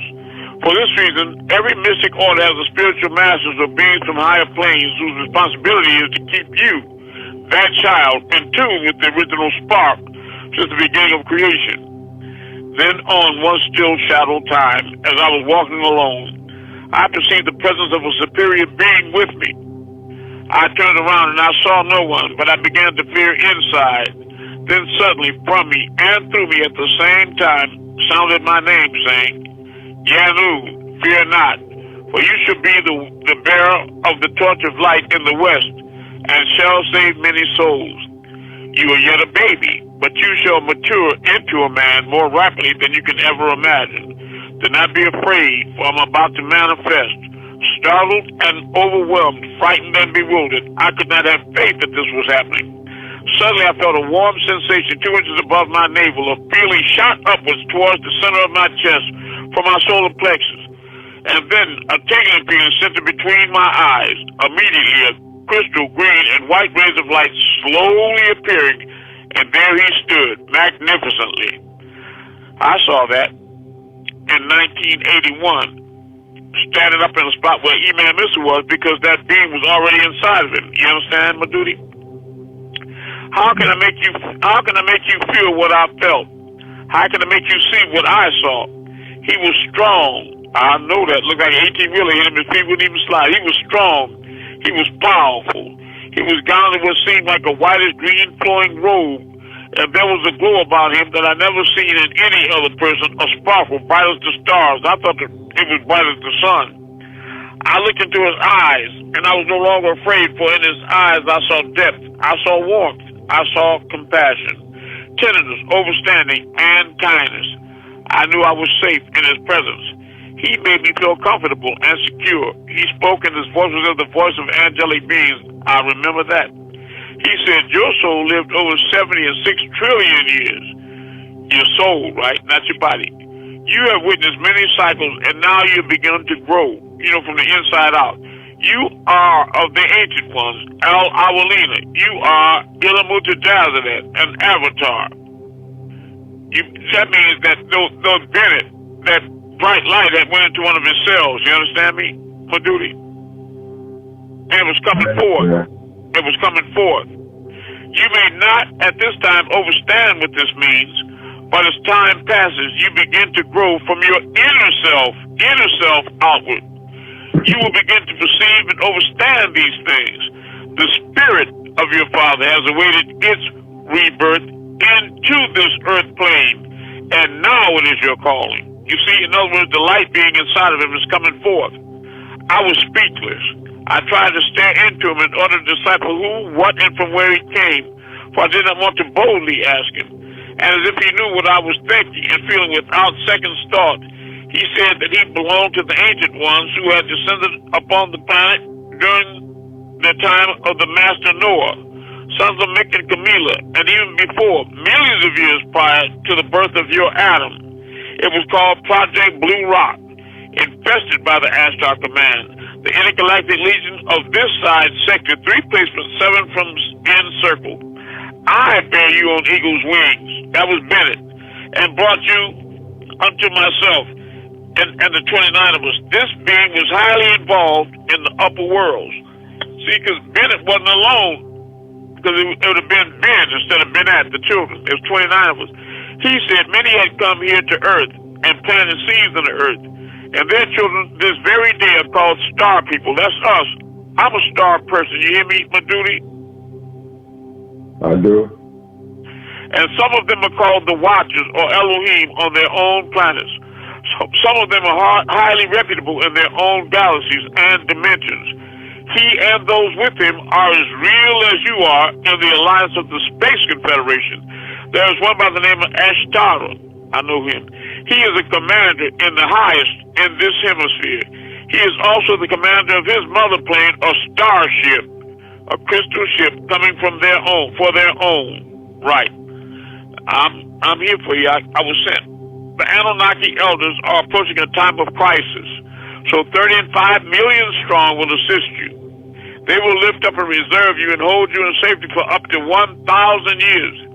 If needed, you will see the magnetized solar flares now present around the sun in its position in conjunction with the planetary alignment that is presently coming into its final position in the lunar logging, the 5th point of May in the year 2000 of the Gregorian calendar. That was the year. Okay.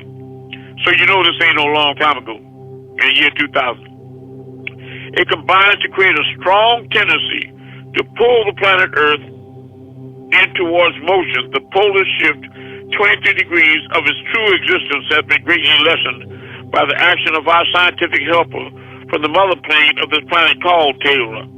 And then he told me that the error had come. I did not know what he was referring to, and so he began to explain. 93 millions of miles away from the planet Earth is the sun, that great star that shapes the lives of those on Earth. It takes the Earth 1 year to revolve around the sun, and that 1 year is divided into 12 months. The sun and the other planets that make up our universes orbit around a galactic center called the central vortex. And just as the 1 year that the Earth takes to revolve around the sun is divided into 12 months, so is the time that it takes the universe to orbit around that galactic center divided into 12 periods. Each period consists of 2,075 years, totaling approximately 25,000 years. And that's what the Anunnaki told me when I saw them come back, and the guy was well dressed in white and all that, walking toward me and passed me real fast, white clothes, shirt and pants with a red sash around his face, and he was walking so fast. I said, brother, how long did it take y'all to get back? Just make the conversation. He said, 25,000 years. Didn't you even know that? I said, damn, you know what I mean? Shit. Oh, okay, homie, okay. All right. Yeah, I knew it, but I was just trying to make conversation, bro. Okay. Approximately 25,000 years, which is the time that it takes the universe to make one complete rotation around the galaxy. Each period or era has a name according to the monthly signs in reverse order. For example, the universe is now passing out of the era of water, the era governed by all that is physical, known to many as the Darus Samakatani, the Piscean era, and it is entering into the era of air, ether, mind, and power, known to many as the Aquarian age, or Daru Talar. Remember me telling y'all that? This new age is a spiritual era that the world is now ready to accept. And you have been chosen to teach the light of the ancient mystical order of Melchizedek to the new souls who are waiting to receive it. Those new souls who realize that there's more to human beings than what he thinks to be his 5 physical senses. Those souls who realize that there are extra senses, that there is an astral body, an aura, and that communications can be made with beings outside of this planet. The 12 eras from the Piscean age moving counterclockwise have 8 doors that open up. When the 6th door opened in the lunar log of the 1966 year of the Gregorian, that was 1966, the Gregorian calendar, disagreeable beings descended. That's when they came down with that synthetic music, trance, Europe, Express, Devo, and all the devils came in 1966. All right. That's the year the Pope came over to baptize the devil at the Dakota House in New York, called it the Year of the Child, 1966. Gregorian calendar, disagreeable beings descended into the earth in many forms, including the human beings from the Ashtar command, the ancestors of the disagreeable Halabians, Flugelras, or Hulu, who now seek to control the planet under the name Children of Light, simply the Illuminati.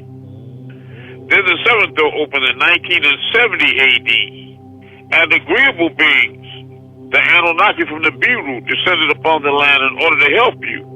This is my year, 30 years from the year 2000 AD, which is the year 6000. You have 60 seconds in a minute and 60 minutes in an hour, 666. Sensing that I was afraid, for fear that I would not be able to retain all that he taught me, he said, try not to retain all that I have taught you, but rather relax, and it will settle itself in your subconscious mind. Once there, when you need it, it will burst forth like the sun in daylight hours, if you have faith without a doubt. I mean, he can answer questions. And put your trust in Allah. That's Yaanuwn, same thing. You will find that we, the Elohim, now I'm going to tell you what's interesting, my duty, so I'm going to lay the groundwork for you now. I got a ring on that he gave me in 1983 when he flew back from Sudan with it in his Jalabia pocket. And in Kufi, in Arabic, it says, Ahmed is Allah. And then it got Ansar under the bottom in Arabic also. Now, I've been confused about that all these years, but now I understand. And put your trust in Allah. You will find that we, the Elohim, will open you up, and all the answers to the universe will reside in your chest. Having said this, he was gone from sight. I stood there frozen. Where did he go, I thought, and why did he tell me his name? I waited for hoping that something would happen, and a lady passing by me said, are you all right, mister? And you look ill. I spoke back saying, I'm fine, thank you. And then I proceeded to walk home. Suddenly, while walking, fear overtook me. But why was I afraid? Immediately, I realized that it was because he was withdrawing from me. 7 minutes later, I heard a voice from a distance say, seek me, and you shall find me. Ask for me, and I will be there. Knock, and I will always open this side of the world to you. Some of y'all hearing that knock at the door. And then the voice faded. I called, I looked around, it was gone. I cried all the way home. 7 months passed before I heard from him again, and then one day while meditating and in a state of profound tranquility,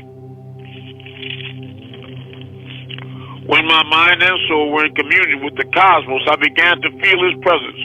I was sure that he would manifest, but he did not. Instead, a name appeared. My room was dimly lit by candles of the Sabbath, but there, just above my head in a cloudy yet visible form, was the name Al-Qaeda, which in Arabic really meant green. I stared at the name for what seemed an eternity, and slowly thereafter it disappeared. I sat there in the stillness of the room, contemplating my thoughts. Who was El-Kedar? If El-Kedar was the name of a person, who was that person, and what important role would he play in my life? Yeah. As El-Kedar was El-Kedar the name of he who made his presence known to me here on the street? That's right. I knew I had to find the answers to my questions, and so I went to the library in search of books which could give me some enlightenment. Later, I questioned various Arabs that had been acquainted with it. In my quest, I learned that there was indeed a supreme being who was called by the Muslims who knew Nabi Kadar, that's Sheikh Kadar, and the Green One, my spiritual father. He was referred to as the Green One, for he possessed a green light, a force that he directed, which could sustain every physical form and heal every disease known to humankind. Period. No exceptions. Suddenly, the pieces of the puzzle started to fall into place.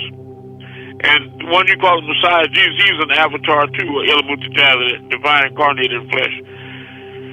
For you see, I knew that I had been endowed with the green light, which made it possible for me to heal the sick.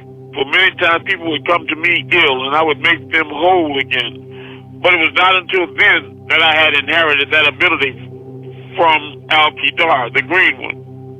It ain't Malachi, the being inside of it, coming forth. I could not wait for my visitor to return. I wanted to tell him all that I had learned. And so anxiously, every shadow time, I looked for him. Then one shadow time, while alone in my room, I felt him staring down at me. Appear, I thought to myself, I want to see you. Suddenly, without warning, he manifested. He said, I am here.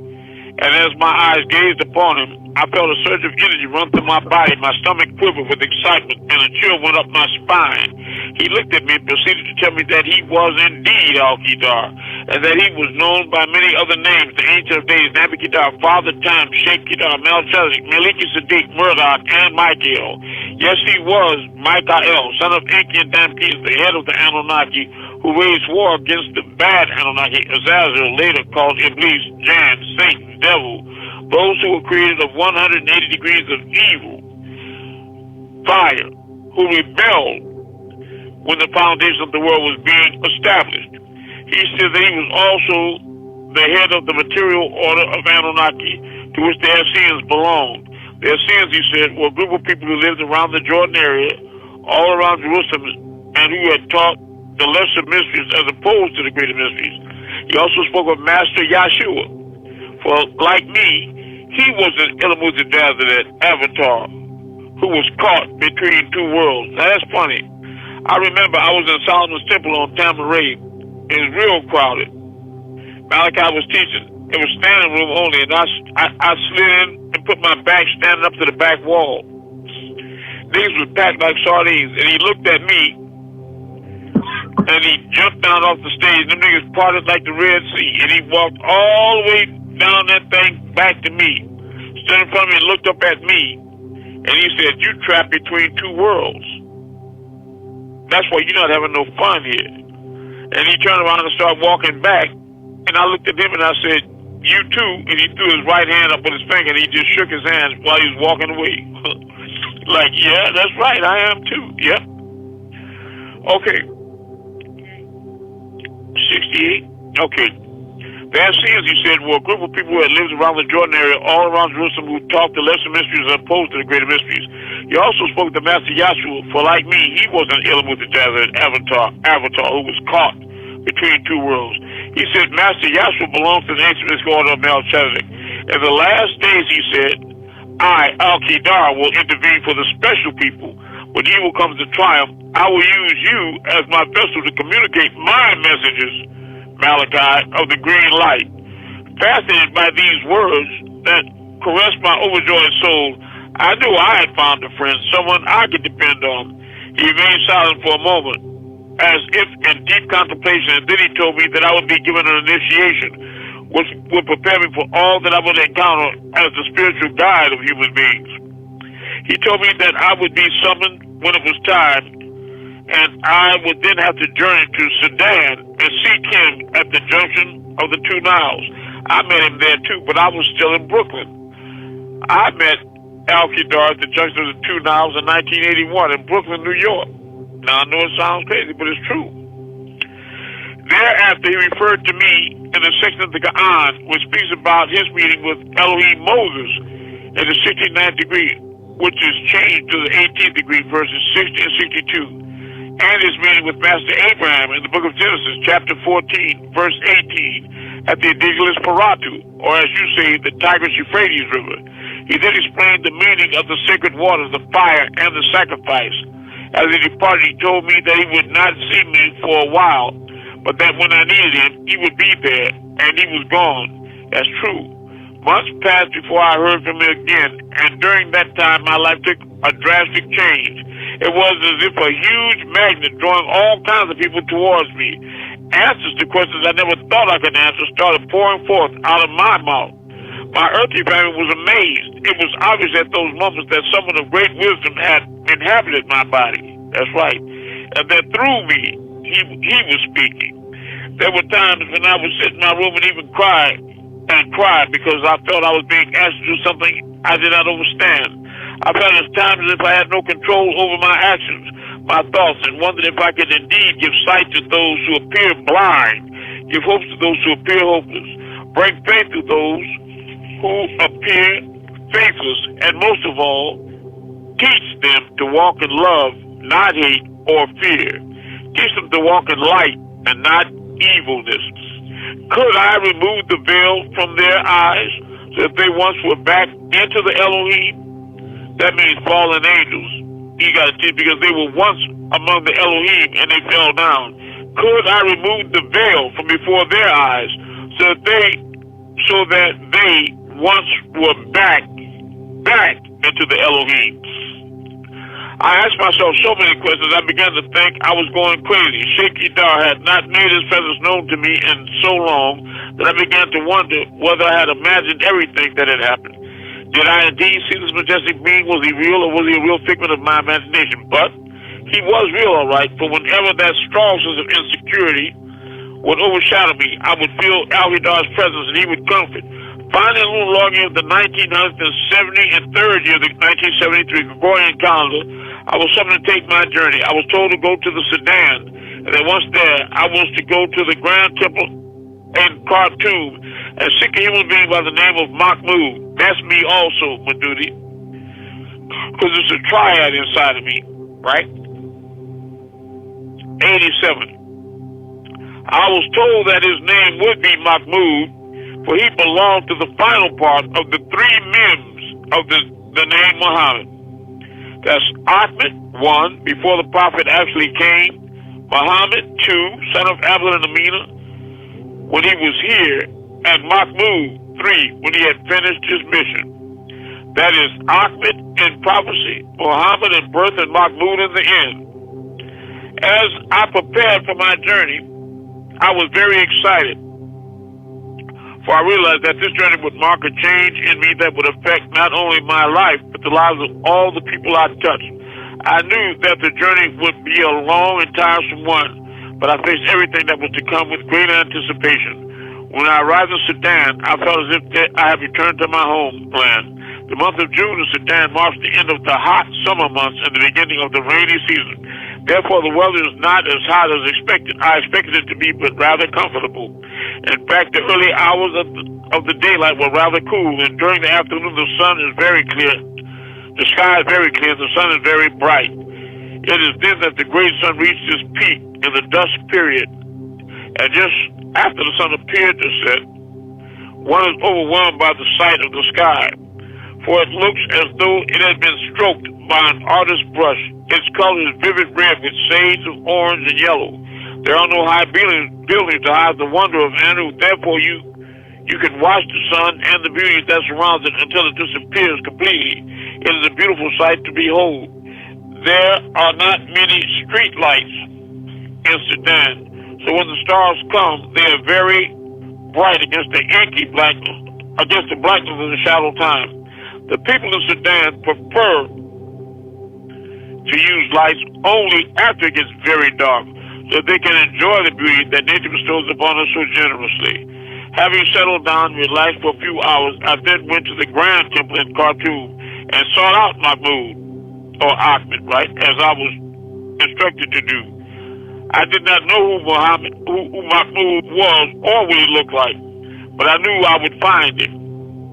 So this is him finding me in 1973. You hear what I'm saying, Madudi? I do. Well, then that's not Muhammad or Ahmed with the rat tib in 1800s or 1400 years ago. That's me right now on the phone with you. But I knew I would find him. As I walked through the door of the masjid, I was fascinated by his beauty, and as I marveled at it, he put his right hand on my right shoulder, and then he said, "I am Mahmoud. You are home." When I looked into his eyes, I saw depth. I saw pain, joy, and contentment. His face was wrinkled, his beard was white, and his complexion was golden in color. I thought I would have to tell him who I was, but I did not. He said, "I am your spiritual guide." Like I told you, right? Everybody needs a spiritual guide, and therefore sit with me. I sat with him, and he took me through a whirlpool of information, a rainbow of colors, a spectrum of light, and octaves of sound. He filled my soul with so much information, I began to think he was my initiation. Once I was cleansed, I felt as if I was 7 feet tall. Mahmoud told me that I would be summoned when it was time for my initiation. He said I would have to travel to the junction of the two Niles, as Sheikh Idar had instructed me. And that once there, he would guide me to the sacred of initiation. Okay, now this is fascinating reading, but look, let me take y'all to tablet 14 of chapter 6.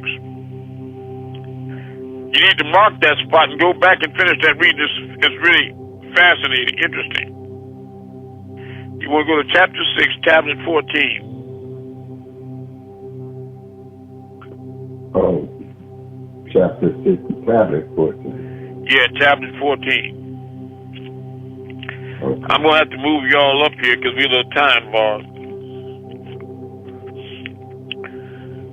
So you know, Madudi, I'm the three Mims, right? I hear you. Oh, you hear me, but you don't know it. So. Well, I'm here.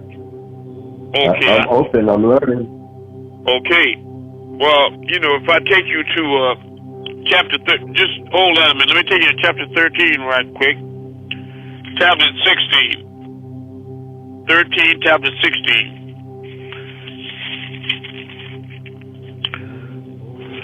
Chapter 13, tablet 16? Exactly. Okay. Verse 248. Let me see here. Chapter 13, tablet 16. Wait a minute.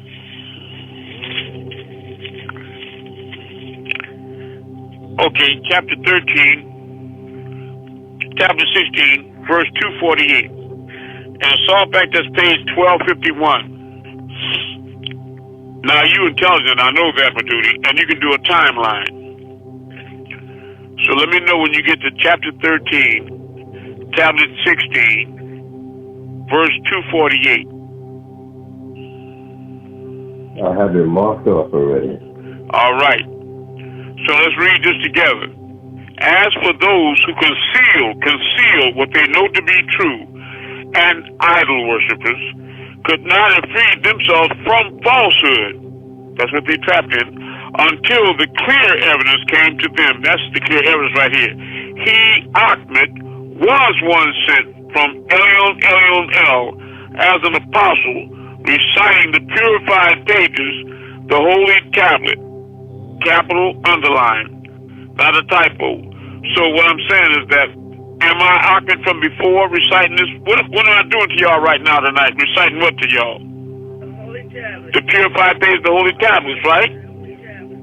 Right, Medusa? Right. As well as the Injil. And the Injil, right. Yeah, okay, that's true. It didn't say that I didn't recite that too.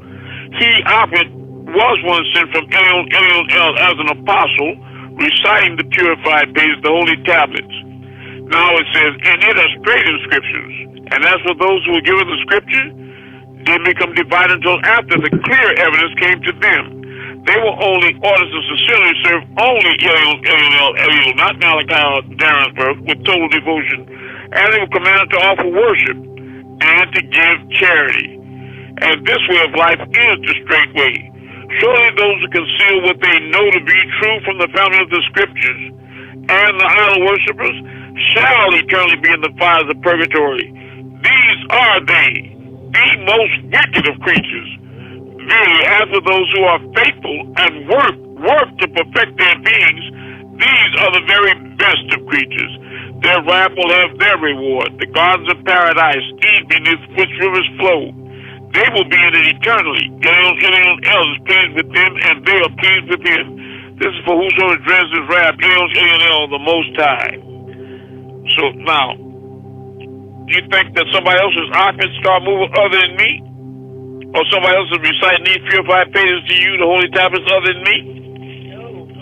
Or reciting with the authority that I do? Have you ever met anybody that know this book and recited like me before? My duty?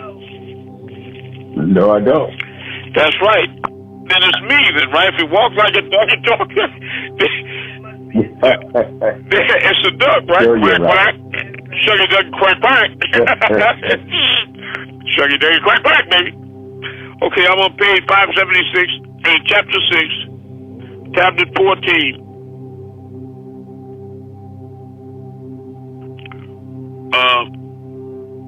No, it's the human beast. Behemoth. Chapter 6, tablet 14. Help him, I'm going to do it. Tell him what page that is. And the softback is 576. I'm still, okay, I'm on 14 now. Now go to verse 144. 618, Harry. Go to verse 144, my duty. And everybody here. 144. Yes. Okay. 144, that sound familiar? 144,000, right? 144, that's on page 625. That's on page 625, Harry.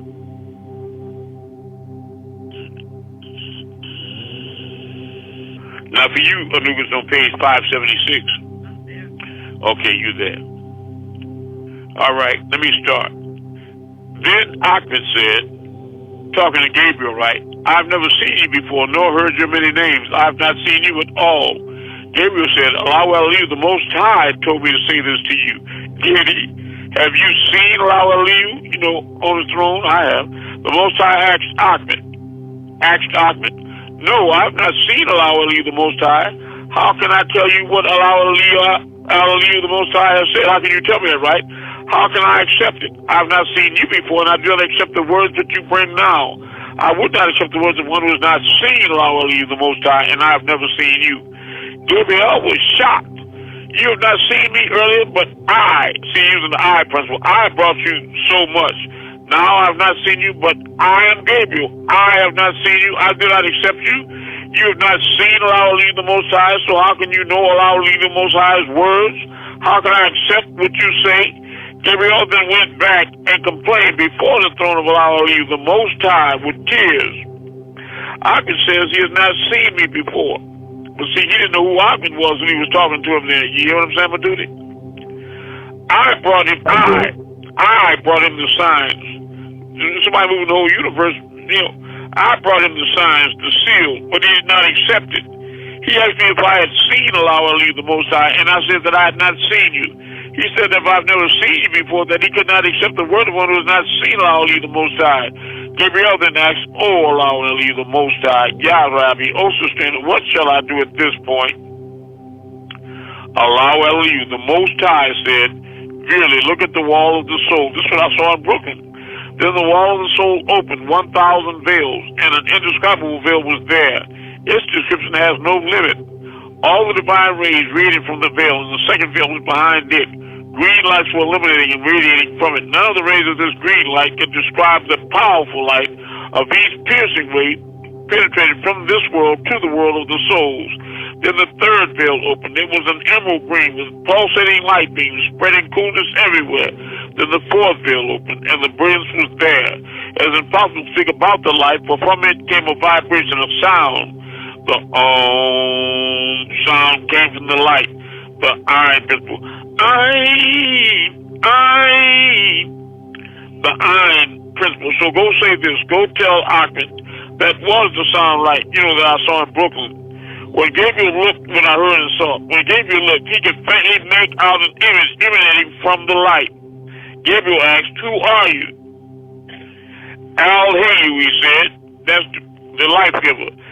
Yah Al-Hayu, a wonderful word. Yah is praise and Hayu is life. Period. Then Al-Kedar, Al-Kedar.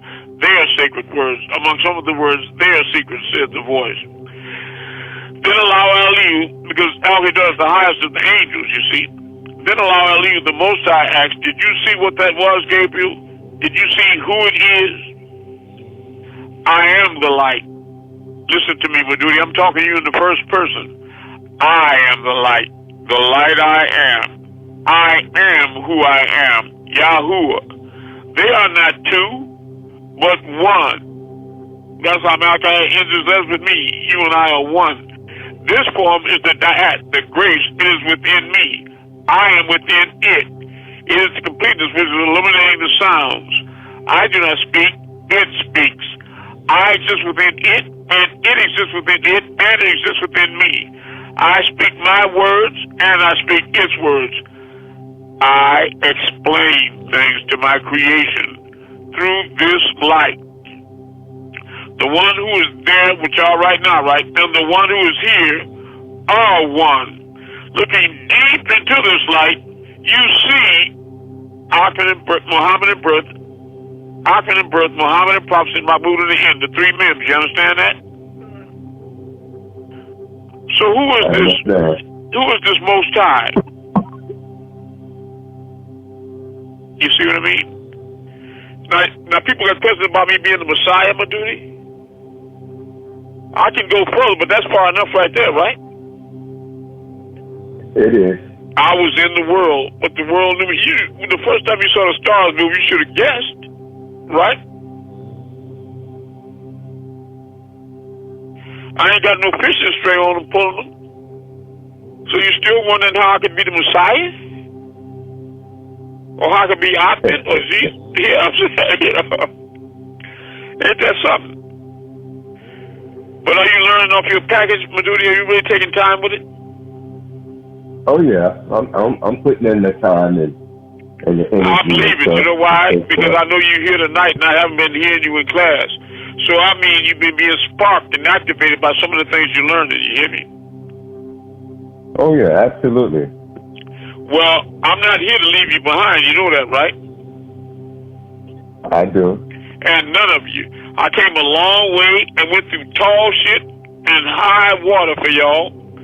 A lot of times crucified and tormented and tortured.